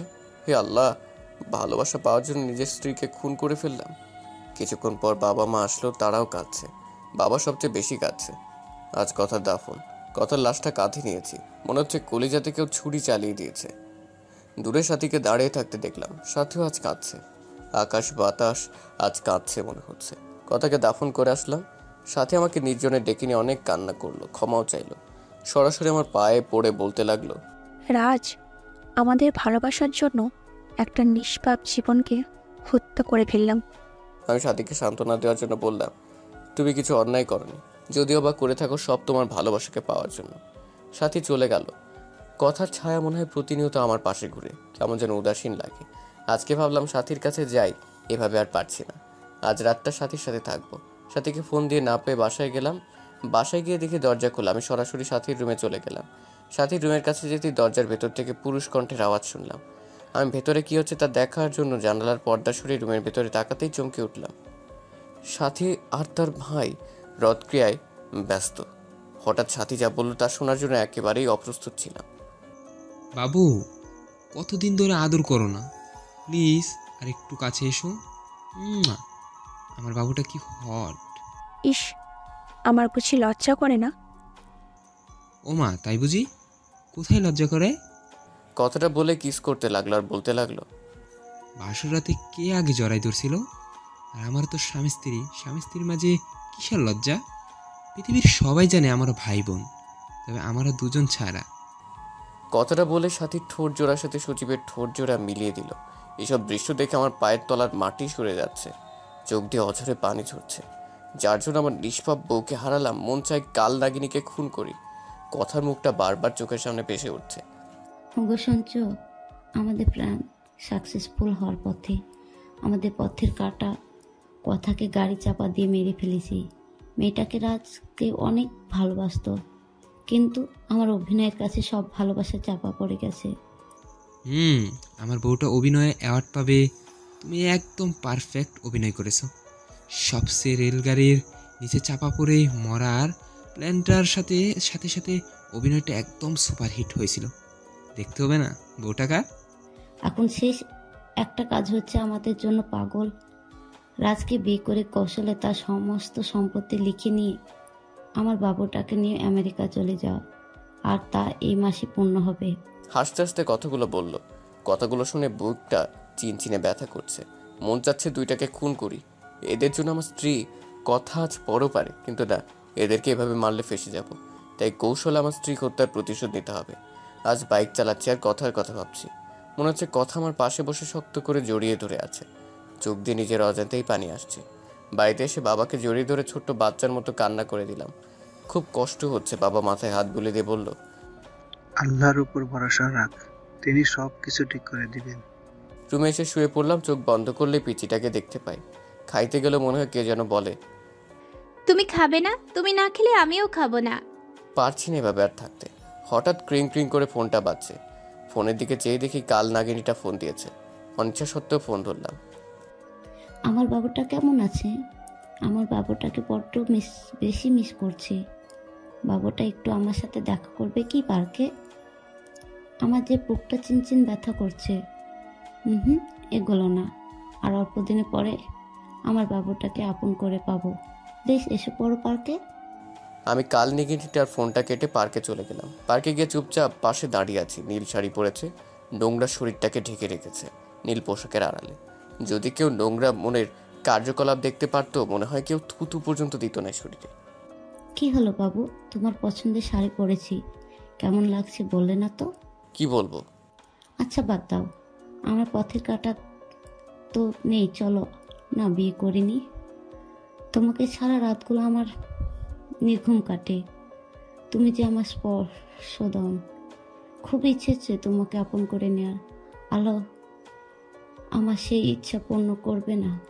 আমি যে তোমাকে নিজের থেকেও বেশি ভালোবাসি। কথাটা বলার সাথে সাথে ঠাস ঠাস করে চড় বসিয়ে দিলাম। আর সহ্য হচ্ছে না। এই তুই আমাকে ভালোবাসিস? তাহলে সজীবকে কি বলছো এসব? সজীব তো আমার ভাইয়া। চোখের পানি ফেলে দিয়ে কথাটা বললো। যে কেউ দেখে কাল নাগিনীটার মায়া পড়ে যাবে, কিন্তু আমি নয়। ছি, তোর লজ্জা করে নিজের স্বামীকে ভাই বলতে, স্বামীকে ভাই বানাতে? আমি সেদিন তোর বাসায় গিয়ে সব দেখেছি আর শুনেছি। তোদের দুটোকে আমি নিজের হাতে খুন করে আমার ফুলের মতো নিষ্পাপ স্ত্রী হত্যার প্রতিশোধ নিব। তার আগে দেখো ভিডিওটা। যদি সাথীকে বিয়ে না করিস, বলবো সাথীকে বিয়ের প্রবলন দেখিয়ে তার সর্বনাশ করেছিস। আর সাথী অন্তঃসত্ত্বা, তাই বুঝে নে কি করবি তুই। পিছন দিকে তাকাতে দেখে সজীব মোবাইল ফোনে সাথীর আর আমার হোটেল রুমের ভিডিও এবং বাসার ভিডিও তুলে রাখছে। এসব দেখে নিজেকে আর কন্ট্রোল করতে পারছি না। ফোনটা আছাড় দিয়ে ভেঙে ফেলি। বাবু খুব রাগ করেছো? এমন হাজারো ভিডিও আছে। বাবু রাগ করে না। আগামী সপ্তাহে আমাদের বিয়ে। তুমি কাজী অফিসে এসো, নয়তো থানাতে পাঠাবো বাসা করতে। আমি আর কিছু বলতে পারলাম না। এসব আমার পাপের ফল। বাসায় এসে কথার ছবিটা বুকে নিয়ে কান্না করে ঘুমিয়ে গেলাম। পরের দিন সকালবেলা টেলিভিশন অন করতেই যা দেখলাম তা দেখার জন্য মোটেও প্রস্তুত ছিলাম না। কারণ খবরে দেখলাম কাল রোড অ্যাক্সিডেন্টে সজীব আর সাথী দুজনেই মারা গিয়েছে। মনে মনে ভাবলাম, আল্লাহর বিচার সবচেয়ে বড় বিচার, যার হাত থেকে কারো রেহাই নেই। পরের দিন কথার পছন্দের নীল শার্টটা বের করে আলমারি খুলে একটা ডায়েরি পেলাম। ডায়েরিটা হাতে নিয়ে বুঝতে পারলাম এটা কথার লেখা ডায়েরি। না পড়া সেই ডায়েরিটা প্রথম পাতা উল্টাতেই নীলকালিতে লেখা দেখলাম, কাল আমার বাসুরাত ছিল। বাসুরাতে সব নারীর জীবনে শ্রেষ্ঠ রাত থাকে, কিন্তু আমি বাসুর রাতে স্বামীর হাতের স্পর্শে ঠোঁটের রক্ত ঝরিয়েছি।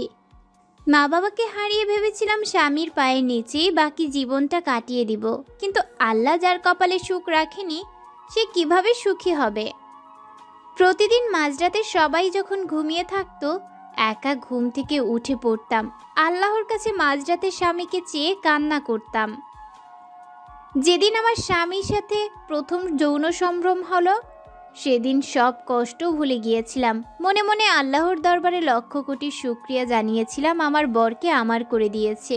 কিন্তু পরের দিন যখন জন্ম নিয়ন্ত্রণ পিল নিয়ে এসে খেতে বলে, মুহূর্তে পৃথিবীটা ওলটপালট হয়ে যায়।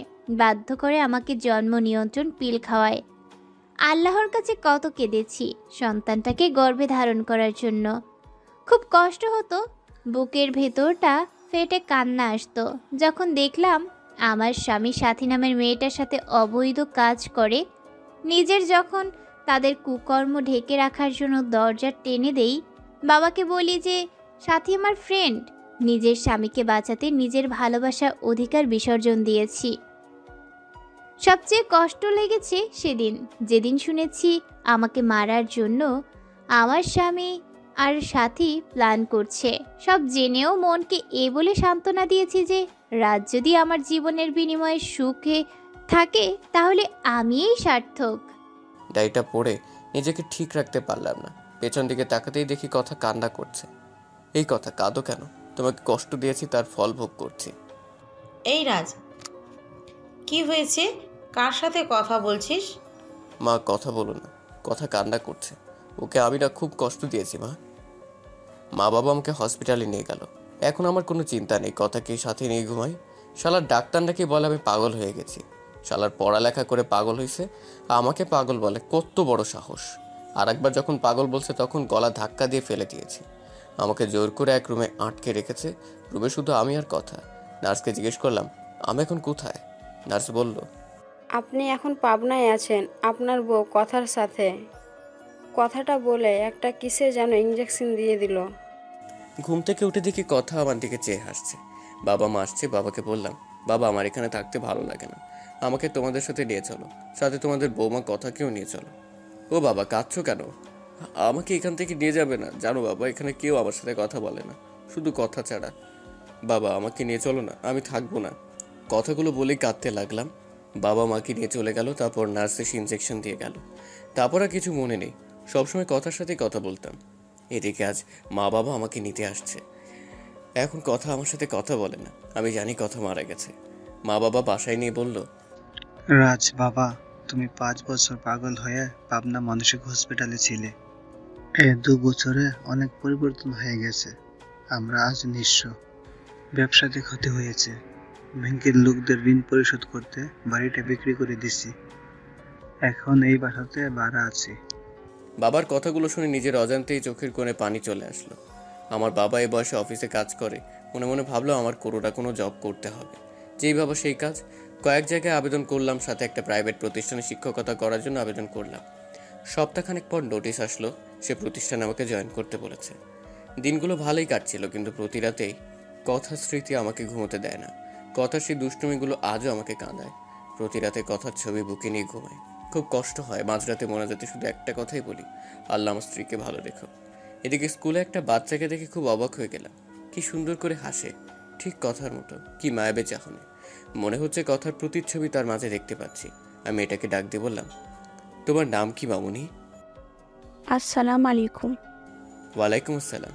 উত্তরটা দিয়ে মনে মনে ভাবতে লাগলাম, এতটুকু বাচ্চা মেয়ে হাই হ্যালো না বলে সালাম দিল। আপনি কি জানেন না, কারোর সাথে কথা বলতে হলে প্রথমে সালাম দিয়ে কথা শুরু করতে হয়? আমার নাম তাসনিয়া কারিমা রায়েশা।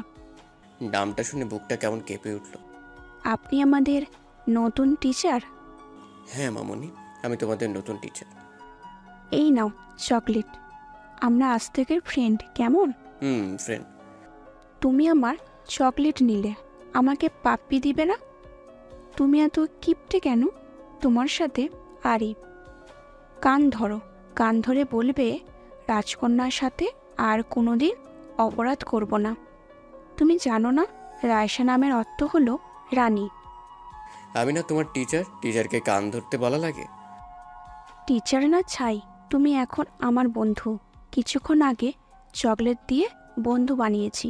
তোমার টিচারগিরি ক্লাসে দেখাবে। এখন কান ধরো, নইলে ফাইন ধরবো। কথাগুলো বলেই মুখে চেপে হেসে দিল। আমি কি বলবো ভেবে পাচ্ছি না, খুব হাসি পাচ্ছে। মেয়েটার চোখের দিকে তাকিয়ে দেখি রাগী লুক নিয়ে তাকিয়ে আছে। কি হলো, আমার কথা বুঝুনি? বন্ধু হলে কেন? বন্ধু হয়েছো যেহেতু কান ধরে বলো, আর এমন অপরাধ হবে না। যদি না কান ধরো তাহলে দাঁত পড়ে যাবে, আর দাঁত পড়ে গেলে বিয়ে হবে না। রাইসার কথা শুনে কান ধরে বললাম, আমার ভুল হয়ে গেছে, আর এমন ভুল হবে না। না। মেয়েটাকে টান দিয়ে কোলে নিয়ে গালে মুখে চুমো দিয়ে বললাম, মামুনি এখন হয়েছে? বেশ হয়েছে। তুমি সত্যিই অনেক ভালো। হঠাৎ পাশ থেকে 10 বছরের মতো একটা বাচ্চা মেয়ে রিচি এসে বলল, রাইসা আব্বু এসেছে, চলো, দাঁড়িয়ে আছে। ও আপু, তুমি আমার ফ্রেন্ডের সাথে পরিচয় হয়ে নাও। এই যে স্যার, এটা আমার আপু রিচি। রিচি আপু, আমার স্যারকে সালাম দাও। আসসালামু আলাইকুম, আমি রিচি। স্যার আজকে আসি? হঠাৎ দিকে একটা ভদ্রলোক এসে রাইসাকে কোলে তুলে নিল। রাইসা বাবাই বাবাই বলে লোকটাকে জড়িয়ে ধরল। লোকটা রাইসা আর রিচিকে নিয়ে গাড়ি করে চলে গেল। মনে মনে ভাবলাম, আজ যদি কথা বেঁচে থাকতো তাহলে আমাদের সন্তানটা ঠিক এতটুকুই বড় হইতো। নিজের অজান্তেই চোখের পাতাটা ভিজে উঠল। কথার চাঁদ মুখটা ভেসে উঠছে স্মৃতিপটে। এদিকে বাসায় এসে দেখি বাবা অসুস্থ। বাবাকে নিয়ে হসপিটালে গেলাম। ডাক্তারের রুমে গিয়ে সেই লোকটাকে দেখলাম কেমন বিচলিত ভঙ্গিতে বসে আছে।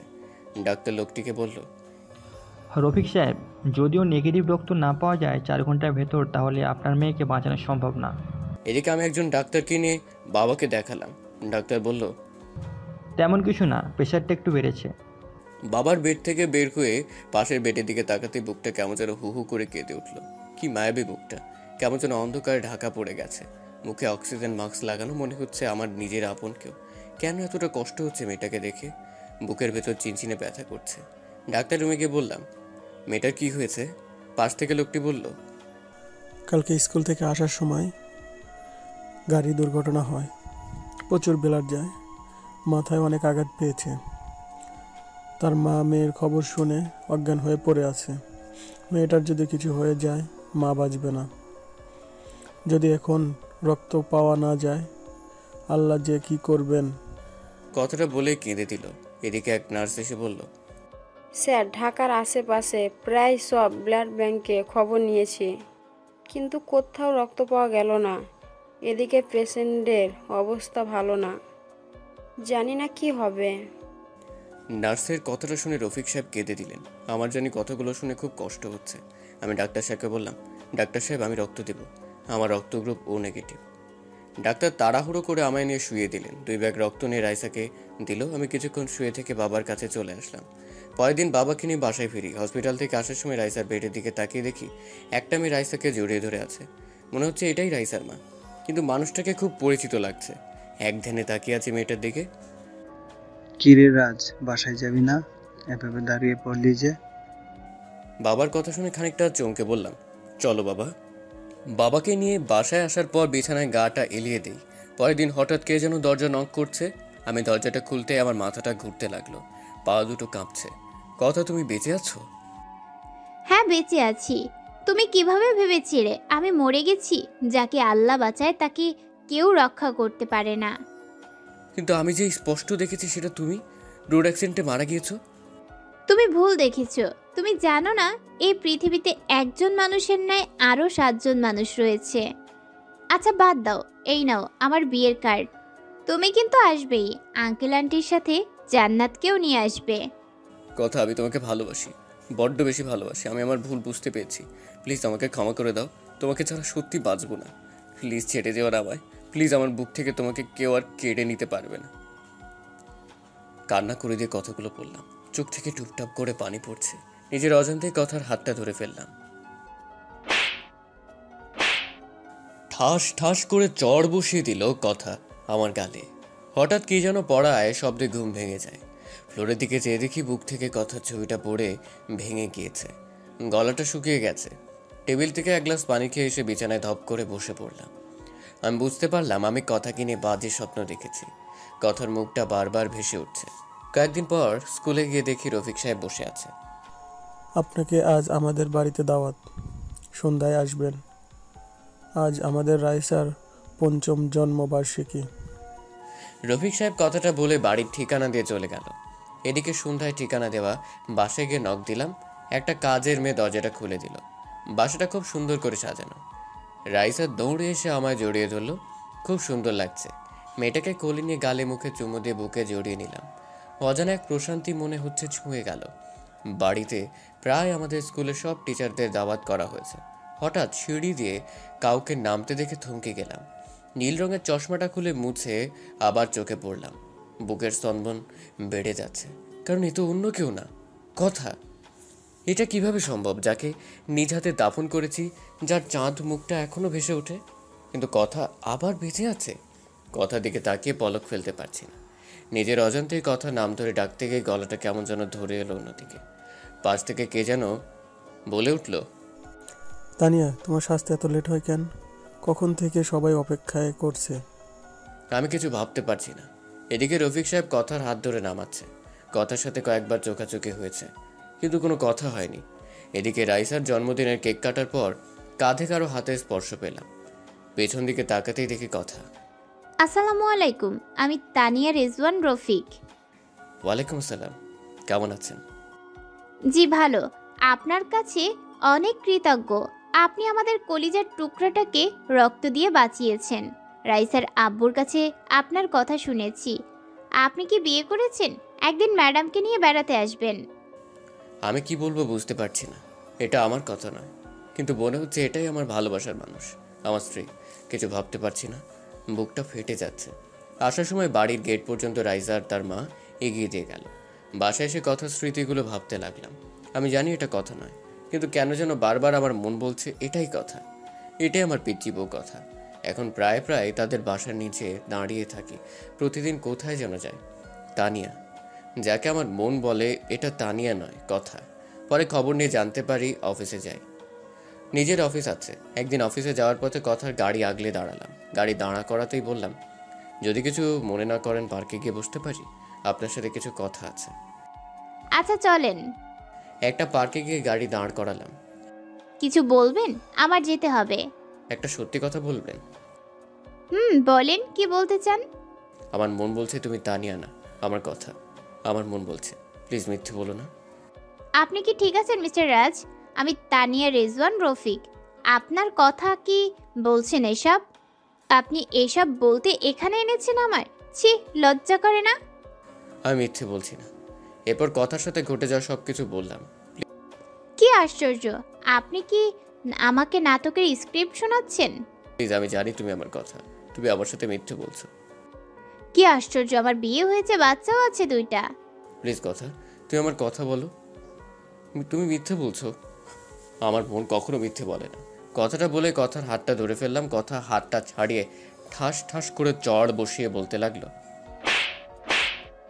আপনাকে ভালো ভেবেছিলাম, কিন্তু আপনার যে চরিত্র খারাপ তা বোঝার বাকি রইল না। লজ্জা করে না অন্যের স্ত্রীর হাত ধরতে? আপনার কি বউ নেই? জানেন আমার স্বামী আর 2টা মেয়ে আছে। তারপর আমাকে কেন বিরক্ত করেন? নির্ঘাত আমার মেয়ের জীবন বাঁচানোর জন্য আজ আপনাকে লোক ডেকে অপমান করলাম না, নইলে আজ আপনাকে পুলিশে দিতাম। ছোট লোক নারীদের সম্মান করতে শেখেনি, জন্মের দোষ রয়েছে আপনার। কথাটা বলেই জিভে কামড় দিল। এদিকে তানিয়া, যাকে কথা ভেবে নিজের অজান্তেই হাতটা ধরে ফেলেছিলাম, কিন্তু সে তো আমার কথা না। নিজের প্রতি আজ প্রচণ্ড ঘৃণা হচ্ছে। আজ আমার জন্য মা বাবা কথা শুনল। সরি, আমি ঠিক এমনটি বলতে চাইনি। না ঠিক আছে, বলবেন না কেন? আমি যে হতভাগা নিজের স্ত্রীকে কত কষ্ট দিয়েছি। এতটা ভালোবাসা সত্ত্বেও তাকে দূরে সরিয়ে দিয়েছে। তবে জানেন, এখনও মাঝরাতে উঠে তার জন্য কান্না করি। তার ছবিটা বুকে নিয়ে ঘুমাই, তার ডায়েরিটা বুকে নিয়ে প্রতি রাতে কাঁদি। 5 বছর পাগল হয়ে পাবনা ছিলাম। জানি না আর কত কষ্ট পাবো। আল্লাহ আরও আমাকে কষ্ট দেন যেন। জানেন, যেদিন আপনাকে দেখছি সেদিন আমার মন বলছে আপনিই আমার কথা, আমার কলিজার টুকরার মতো। কিন্তু না, সেটা আমারই ভুল। কারো মতো দেখতে বা কথা বলতে পারলেই সে যে আপন কেউ হবে তা তো কথা নয়। ক্ষমা করে দিবেন, ভালো থাকবেন। এই যে ডায়েরিটা, এখানে সব লেখা আছে। আবারও বলছি, আপনাকে আমার স্ত্রী ভেবে ডিস্টার্ব করার জন্য খুব বাজে তো আমি, তাই। আচ্ছা আসি। চোখ দিয়ে অজরে পানি পড়ছে, আর বাঁচার ইচ্ছে করছে না। বুকটা ফেটে যাচ্ছে। বারবার কথার চাঁদ মুখটা ভেসে উঠছে। এদিকে কখন যে মাঝ রাস্তায় এসে পড়েছি জানি না।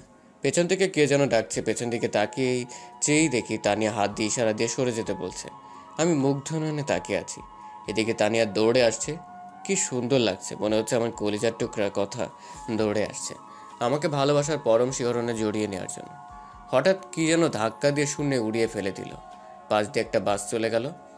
আমি ধাক্কা খেয়ে রাস্তায় একপাশে গড়িয়ে পড়লাম। চোখ দুটি রক্তে বন্ধ হয়ে আসছে, নাক মুখ দিয়ে রক্ত বের হচ্ছে। অনুভব করতে পারছি কেউ বুকের সাথে শক্ত করে জড়িয়ে ধরে আছে আমায়, আর বলছে, ক্ষমা করে দাও আমায়, আমি তোমার কথা, তোমার কিছুই হবে না। আমাকে ছেড়ে কোথাও যেতে পারো না। কেউ কি শুনছেন? প্লিজ আমার স্বামীকে বাঁচাও। আল্লাহ, আমার স্বামীকে হেফাজত করো। কি আছো তোমরা? আমার স্বামীকে হসপিটালে নিয়ে যাও। চোখ দুটি বন্ধ হয়ে আসছে। শত চেষ্টা করেও চোখ দুটি খুলতে পারছি না। নিঃশ্বাস বন্ধ হয়ে আসছে, কানে ভেসে আসছে কথার হাজারি। বারবার কপালে চুমু খাচ্ছে, শক্ত করে জড়িয়ে ধরে কাঁদছে। তারপর আর কিছু মনে নেই। অন্যদিকে একদল লোক এসে হাসপাতালে নিয়ে যায়। এদিকে কথাকে আজ পাগল পাগল লাগছে। ফোনটা বের করে রাজের বাবার কাছে ফোন দিয়ে কাঁদতে লাগলো। কিরে মা, কাঁদছিস কেন? কথা বলছিস না কেন? বাবা, রাজ অ্যাক্সিডেন্ট করেছে। বাবা, ওকে ছাড়া বাঁচবো না। ওকে বাঁচান বাবা। আমার মেয়েটার কি হবে বাবা? আপনি প্লিজ সদর হসপিটালে আসেন। কথার মুখে রাজের বাবা রাজের দুর্ঘটনার কথা শুনে তার পায়ের নিচের মাটি সরে গেল। কই গো রাজের মা, চলো হসপিটালে যেতে হবে, আমাদের রাজ অ্যাক্সিডেন্ট। রাজ ওর বাবার কথাটা বলতে গিয়ে গলাটা ধরে গেল। কি হয়েছে আমার বাবার? কি হয়েছে আমার বাবার? তোমাকে বলেছিলাম আমার ছেলেটাকে আর কষ্ট দিও না, কিন্তু তোমরা সবাই মিলে আমার ছেলেটাকে প্রতি রাতে কাঁদিয়েছ। এদিকে হসপিটালে এসে দেখে রাজকে অপারেশন থিয়েটারে নিয়ে গেছে। কথা কাঁদছে, রফিক সাহেবও আসছে, কথাকে বোঝাচ্ছে। কথা রাজের মাকে জড়িয়ে ধরে কাঁদতে কাঁদতে বলল, মা, ও কোনো কথা বলছে না। ওকে ছাড়া সত্যি আমি মরে যাব। ওই যে আমার নিঃশ্বাস, আমি বাঁচবো না মা রাজকে ছাড়া। ওকে চিরদিনের জন্য পাওয়ার জন্য কত কিছুই না করেছি। এখনো প্রতি রাতে তার দেওয়া শেষ অবলম্বন রাইসাকে বুকে নিয়ে বেঁচে আছি। হঠাৎ অপারেশন থিয়েটার থেকে ডাক্তার বেরিয়ে আসতেই কথা দৌড়িয়ে গেল। প্লিজ ডাক্তার বলেন আমার স্বামী কেমন আছেন? ওর কিছু হবে না তো? প্লিজ ডক্টর, চুপ করে থাকবেন না। ডাক্তার চোখ থেকে পানি ছেড়ে দিয়ে বলল, আমাদের সর্বাত্মক চেষ্টা করেছি, কিন্তু এখন আমাদের আর করার কিছু নেই। আল্লাহকে ডাকেন, তিনি যদি ইচ্ছা করেন তাহলে বাঁচতে পারেন। রোগী ক্রিটিক্যাল অবস্থায় আছে। ডাক্তারের কথা শুনে কথার পায়ের তলার মাটি সরে গেল, চোখ থেকে টুপটাপ করে পানি ঝরছে। ডাক্তার, আমি কি রাজের সাথে দেখা করতে পারি? যান, তবে কোনো কথা বলবেন না। এদিকে কথা ডাক্তারের কথা মতো রাজের কেবিনে ঢুকতেই বুকটা হু হু করে কেঁদে উঠল। সারা মুখ ব্যান্ডেজ করা, মুখে অক্সিজেন মাস্ক লাগানো, খুব কষ্ট লাগছে। কথার কাছে রাজের মায়াবী মুখটা বারবার ভেসে উঠছে। কথা কিছু না ভাবতে পেরে রাজের পা দুটি জড়িয়ে ধরে কাঁদতে লাগলো। কাঁদতে কাঁদতে বলল, রাজ প্লিজ আমায় ক্ষমা করে দাও। আমায় ছেড়ে কোথাও যেও না। তোমার পায়ের নিচে থাকতে দিও। তোমার পায়ের নিচে যে আমার সব সুখ। আমি তোমাকে অনেক কষ্ট দিয়েছি, প্লিজ আমায় ছেড়ে দিও না। তুমি না বলেছো তোমার যদি কখনো মেয়ে হয় নাম রাইসা রাখবে? তুমি জানো না রাইসা তোমার আর আমার মেয়ে? জানো তোমার মেয়ে জানে তুমি ওর বাবা। কতবার তোমাকে বাবা ডেকে বুকে জড়িয়ে নিতে চেয়েছিল, কিন্তু আমি তোমাকে বাবা বলে ডাকতে দেইনি। তুমি তোমার মেয়েকে বুকে জড়িয়ে নেবে না? ওই আমার জীবন, আমার বেঁচে থাকার অবলম্বন। তোমাকে ছাড়া যে আমি আমাকে কল্পনা করতে পারি না। কথাগুলো বলতে বলতে পা দুটি বুকের সাথে জড়িয়ে কাঁদতে লাগলো। সমানে পায়ে চুমু খাচ্ছে কথা। এদিকে পেছন থেকে এসব নার্স দেখে নিজের অজান্তেই কেঁদে দিয়েছে। বোন প্লিজ এভাবে কান্না করো না, আল্লাহকে ডাকো, রোগীর ক্ষতি হবে। নার্সের কথা শুনে রাজের পা ছেড়ে দিল কথা। কলেজাটা ফেটে যাচ্ছে। বাসা থেকে ফোন দিছে, রাইসা নাকি কাঁদছে। তার বাবার জন্য কেউ তার কান্না থামাতে পারছে না। রাইসা শুনেছে রাজ নাকি অ্যাক্সিডেন্ট করেছে। রাজের বাবাকে বলে কথা বাসায় যাওয়ার জন্য বের হতেই এক লোক বলল, ম্যাডাম হসপিটালে আসার সময় আপনার হাতে ডায়েরিটা ছিল। কথা ডায়েরিটা হাতে নিয়ে বাসায় আসতেই তুমি আমার বাসায় আসবে না। তুমি বাবাইকে কষ্ট দিয়েছো, আমি সব শুনেছি। আঙ্কেলকে যখন ফোনে বলছো যে বাবাইয়ের অ্যাক্সিডেন্ট করেছে, তাও তোমার জন্য তুমি আমাকে বাবা ডাকতে দাওনি। আমার বাবা অনেক ভালো। সেদিন আমার জন্য কান ধরেছিল, আমাকে বুকের সাথে জড়িয়ে ধরেছিল, আমার গালে মুখে পাপ্পি দিয়েছিল। আমি বাবাই ডাকতে চেয়েও বাবা ডাকতে পারিনি, তুমি ডাকতে নিষেধ করেছিলে বলে। ছোটবেলা থেকেই বাবাইয়ের ছবি দেখে বলেছ ওটা তোর বাবা। যেদিন বাবাইকে প্রথম দেখলাম সেদিন দৌড়ে বাবার কোলে গিয়ে বলতে পারিনি, বাবাই তুমি আমাকে ছেড়ে কোথাও যাবে না। কিন্তু পারিনি। স্কুলে যখন সব ছেলেমেয়েরা বাবার কোলে চড়ে, তাদের বাবাকে জড়িয়ে ধরে আদর করে, তখন আমি তাদের দিকে চেয়ে থাকি। আমার খুব কষ্ট হতো তখন। রাইসা মামনি, বাবাই ভালো হয়ে যাবে। মা আমার, তুমি কেঁদো না। তুমি আমায় মা ডাকবে না, তুমি আমার কেউ না। তুমি বাবাইকে কষ্ট দিয়েছো, আমার বাবাইকে বাবাই বলে ডাকতে দাওনি। আমি কি করব? রাইসার কথাগুলো শুনে কলিজা ফেটে যাচ্ছে। সত্যি তো তার বাবার থেকে রাইসাকে আমি দূরে রেখেছি। বারবার রাজের কথা মনে পড়ছে। রফিক ভাইয়া কিছু বলছে না, শুধু বলল, মানুষটাকে বড্ড কষ্ট দেওয়া হয়ে গেছে কথা। কথা দরজা লাগিয়ে বিছানায় শুয়ে বালিশে মুখটা লাগিয়ে কাঁদতে লাগলো। হঠাৎ মনে পড়ল রাজ একটা ডায়েরি দিয়ে গেছে। টেবিলের ওপর থেকে ডায়েরিটা তুলে বুকে জড়িয়ে নিল।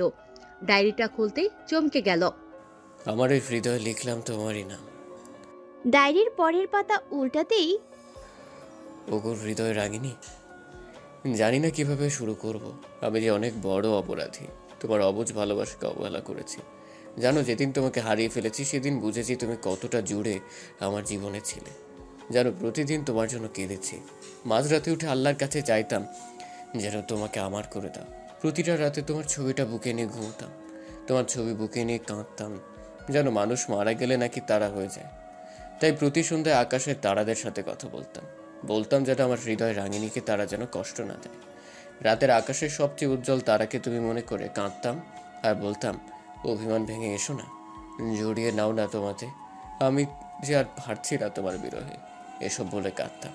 কিন্তু তুমি এতটাই আমার প্রতি অভিমান করেছিলে যার জন্য আমার সাথে কথা বলো না, শুধু করুণ দৃষ্টিতে আমার দিকে তাকিয়ে থাকতে। সত্যি কি তুমি আমাকে ক্ষমা করবে না? যেন খুব ইচ্ছে করে তোমাকে এই মরুর বুকে জড়িয়ে নিতে, শান্ত করতে আমারই প্রাণ। জানো, আজ একটা বাচ্চা মেয়েকে দেখে তোমার কথা বড্ড বেশি মনে পড়ছে। বাচ্চাটা দেখতে ঠিক তোমার মতোই। আমি এতটাই হতভাগী, নিজের বাচ্চাকে নিজের হাতে নষ্ট করেছি। যেন এখনও সেই রাতের কথাগুলো ভুলতে পারি না। তোমাকে দেওয়া প্রতিটা চড়ের আঘাত আমার কলিজাতে লেগেছে। যেন পরের দিন যখন বাচ্চাটাকে ব্লাড দিলাম, সেদিন মনে হয়েছে আমার খুব কাছের কাউকে রক্ত দিচ্ছি। বাচ্চাটার জন্মদিনে বাচ্চাটাকে বুকে জড়িয়ে নিতেই তোমার শরীরের গন্ধ পেলাম। কিন্তু যখনই সিঁড়িতে তোমার মতোই কাউকে দেখলাম, তখন সত্যি ভেবে নিয়েছিলাম আল্লাহ আমার ডাক শুনেছে। আমি আনন্দে আত্মহারা হয়ে গিয়েছিলাম। কিন্তু যখন শুনেছিলাম তুমি কথা নাও, আমাকে চিনো না, তখন আমার কলিজাটা ফেটে যাচ্ছিল। যখন রফিক সাহেব এসে হাত ধরলো আমার কাছে, তখন মনে হয়েছিল কেউ যেন কলিজাটা দুমড়ে মুচড়ে ছিঁড়ে নিয়ে যাচ্ছে। যেন তুমি নেই জেনেও নিজের অজান্তে পাগলামি করেছি, আর বাসায় এসে কেঁদে বুক ভাসিয়েছি।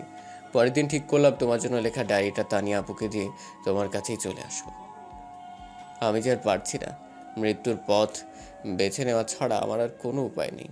তোমাকে ছাড়া যে এখন আমার নিঃশ্বাস নিতেও কষ্ট হয়। কষ্টটা আরও বেশি হয় যখন তোমারই মতো তানিয়া নামক মেয়েটা তার স্বামীর হাত ধরে আমারই সামনে দিয়ে হেঁটে যায়। জানো, তখন বড্ড বেশি তোমার কথা মনে পড়ে। কি করব, আমি তোমাকে ছাড়া আর যে বাঁচতে পারছি না। তোমাকে নিয়ে লেখা শেষ অবলম্বনটা তোমাকে মনে করে তানিয়া আপুকে দিয়ে গেলাম। যেন খুব কষ্ট হচ্ছে লেখাগুলো লিখতে। এটা পড়তেই চোখ দিয়ে জল গড়িয়ে পড়ল কথার। আজকে কথার একটা মিথ্যার জন্যই রাজ মৃত্যুর কিনারায়। খুব কষ্ট হচ্ছে কথার। রাজের মুখটা বারবার কথার সামনে ভেসে উঠছে। কথার কানে বারবার বাজছে রাজের শেষ কথাগুলো। হঠাৎ বাইরে কিছু ভাঙার শব্দ পেল। কথা রুমের বাইরে এসে দেখে রাইসা কাঁদছে, খাবারের প্লেট ফেলে দিয়েছে। মা রাগ করে না, খেয়ে নাও। আমাকে মা বলবে না, আমাকে বাবাইয়ের কাছে নিয়ে যাও। আর তুমি আমার বাবাইকে কষ্ট দিয়েছো, তোমার সাথে কথা বলবো না। প্লিজ রাইসা মা আমার, তোমার বাবার কিছুই হবে না, প্লিজ কান্না করো না, খেয়ে নাও। আমাকে বাবাইয়ের কাছে নিয়ে যাও, বাবাইকে না দেখে খাবো না। হঠাৎ সবুজকে আসতে দেখি কথা ভাইয়া বলে কেঁদে দিয়ে বলল, ভাইয়া রাজ বাঁচবে না, রাজকে ছাড়া আমিও যে বাঁচবো না। সবুজ কথাকে বুকে নিয়ে বলল, কান্না করিস না বোন, আল্লাহ তাআলা সব ঠিক করে দিবেন। তোর কান্না যে দেখতে পারি না। মা বাবাকে তো সেই ছোট্টবেলায় হারিয়েছি, তানিয়াটাকেও প্রথম দেখায় হারিয়ে ফেলেছি। তোকে খুন করার জন্য সাথী নামের মেয়েটাকে কন্টাক্ট করেছি। তোকে খুন করতে এসে তোর গলার রকেট দেখেই চিনে ফেলি তুই আমার ছোট্টবেলার হারিয়ে যাওয়া বোন কথা। কিন্তু সেই সময় তানিয়াকে গাড়ির নিচে পিষ্ট হতে দেখি। তোর চেহারা তানিয়ার মতোই ছিল, তাই যখন দেখলাম তানিয়া রাস্তার পাশে পড়ে আছে, দৌড়ে বুকে টেনে নেই। সন্ত্রাসী ছিল, মানুষের রক্ত দেখলেই হাসি পাইতো, কিন্তু যখন নিজের বোনটার রক্ত আমার শার্ট ভিজে যাচ্ছিল, তখন বুঝেছি আপন মানুষের রক্ত শুধু শরীর থেকেই ঝরে পড়ে না, আপন মানুষটির কলিজা থেকেও ঝরে। তোকে আর তানিয়াকে পেয়ে অন্ধকার রাস্তা থেকে সরে আসি। তারপর রাজের বাবার প্ল্যান অনুযায়ী তানিয়ার লাশটাকে কথা বানিয়ে রাজের বাড়িতে পাঠাই, আর রিচি পায় তার মাকে। রিচির বাবা রফিক ভাইয়ের সাথে সব প্ল্যান করি, কিন্তু এজন্য যে রাজ আজকে মৃত্যুর মুখোমুখি হবে তা জানলে কখনোই এতটা মিথ্যার আশ্রয় নিতাম না। হঠাৎ রাইসা দৌড়ে এসে কথাকে জড়িয়ে ধরে বলল, মম চলো না বাবাইয়ের কাছে, আমার সাথে বাবাই কথা বলবে। তোমাদের সবার সাথে রাগ করে থাকলেও আমার সাথে বাবাই রাগ করে থাকতে পারবে না। বাবাই জানে আমার সাথে অভিমান করলে তাকে কান ধরে উঠবস করতে হবে। কথাকে কিছু বলতে দেওয়ার আগেই রাইসা কথাকে জোর করে গাড়িতে তুলে নিয়ে গাড়ি চালাতে বলল। কথা রাইসাকে নিয়ে হসপিটালে আসতেই রাজের বাবার সাথে দেখা হয়। মারে, কেমন আছিস? বাবা, আমি সত্যি অনেক বড় অপরাধী হয়ে গেলাম। নিজের স্বামীকে কোনো স্ত্রী এতটা কষ্ট দিত না। বাবা, সত্যি রাজকে ছাড়া বাঁচবো না। অন্যদিকে রাইসা তার বাবার রুমে গিয়ে বলতে লাগলো, ও বাবাই, বাবাই কেমন আছো তুমি? কথা বলবে না আমার সাথে বাবাই? জানো বাবাই, তোমাকে মম কষ্ট দিয়েছে বলে মমের সাথে আড়ি করে দিয়েছি। ঠিক করেছি না বাবাই? বাবাই, তুমি আমাকে বুকে নেবে না? আমাকে জড়িয়ে ধরে আম্মু ডাকবে না? হঠাৎ একটা নার্স এসে বলল, মামুনি, এখানে কথা বলা যাবে না। আপনি চুপ করেন তো, দেখছেন না আমি আমার বাবাইয়ের সাথে কথা বলছি? কথা বলবেন না, বাবাই রাগ করবে। ও বাবাই, তুমি জানো মা তোমার জন্য কত কান্না করে? তোমাকে আমি ছোট্টবেলা থেকে দেখছি মায়ের সাথে একটি ছবিতে। বাবাই, স্কুলের সব মেয়েরা তার বাবাইয়ের সাথে ঘুরে বেড়ায়। তাদের বাবাই চকলেট আইসক্রিম কিনে দেয়। আমি এসব কিছুই চাই না। তুমি কথা বলো বাবাই, তাহলেই হবে। কথা বলছো না কেন? দেখছো না তোমার রাইসা কাঁদছে? প্লিজ বাবা, কথা বলো। আর চুপ করে থেকো না, আমাকে বুকে নাও। তোমার বুকে যেতে খুব খুব ইচ্ছা করছে। ও বাবাই, এত অভিমান কিসের তোমার? মা কাঁদছে বাবাই। বাবা, মা তোমার জন্য রাতে কান্না করে। আমাকে বুকে নিয়ে তোমার নাম বলে ঘুমের ঘোরেও কান্না করে। তুমি দেখো দাদু ভাই কাঁদছে। কথা বলো না আমার সাথে। আমি কিছু খাইনি, তুমি খাইয়ে দেবে বলে আমায়। তুমি খাইয়ে না দিলে আমি খাবো না। ও বাবাই, কথা বলছো না কেন? আমার খুব কষ্ট হচ্ছে বাবাই, আমার বুকের মাঝে ব্যথা করছে বাবাই। কথাগুলো বলছে আর কাছে। এদিকে রাইসার কান্না দেখে সবাই কাছে। কথার কাছে মনে হচ্ছে তার কলিজাটা ফেটে যাচ্ছে। কিছুক্ষণ পর রাজ কেমন জানি করতে লাগলো। ডাক্তার এসে দেখতেই রাজ কেমন যেন নড়াচড়া বন্ধ করে দিল। রুম থেকে বের হয়ে ডাক্তার চোখের পানি ছেড়ে দিয়ে বলল, সরি, আমাদের আর কিছুই করার নেই। আপনারা আল্লাহকে ডাকেন, আল্লাহ যদি তাকে স্বয়ং সুস্থ করে দেন। কথাটা শুনেই কথা হসপিটালের ফ্লোরে পড়ে গেল। সবাই কথাকে নিয়ে বেডে শুইয়ে দিল।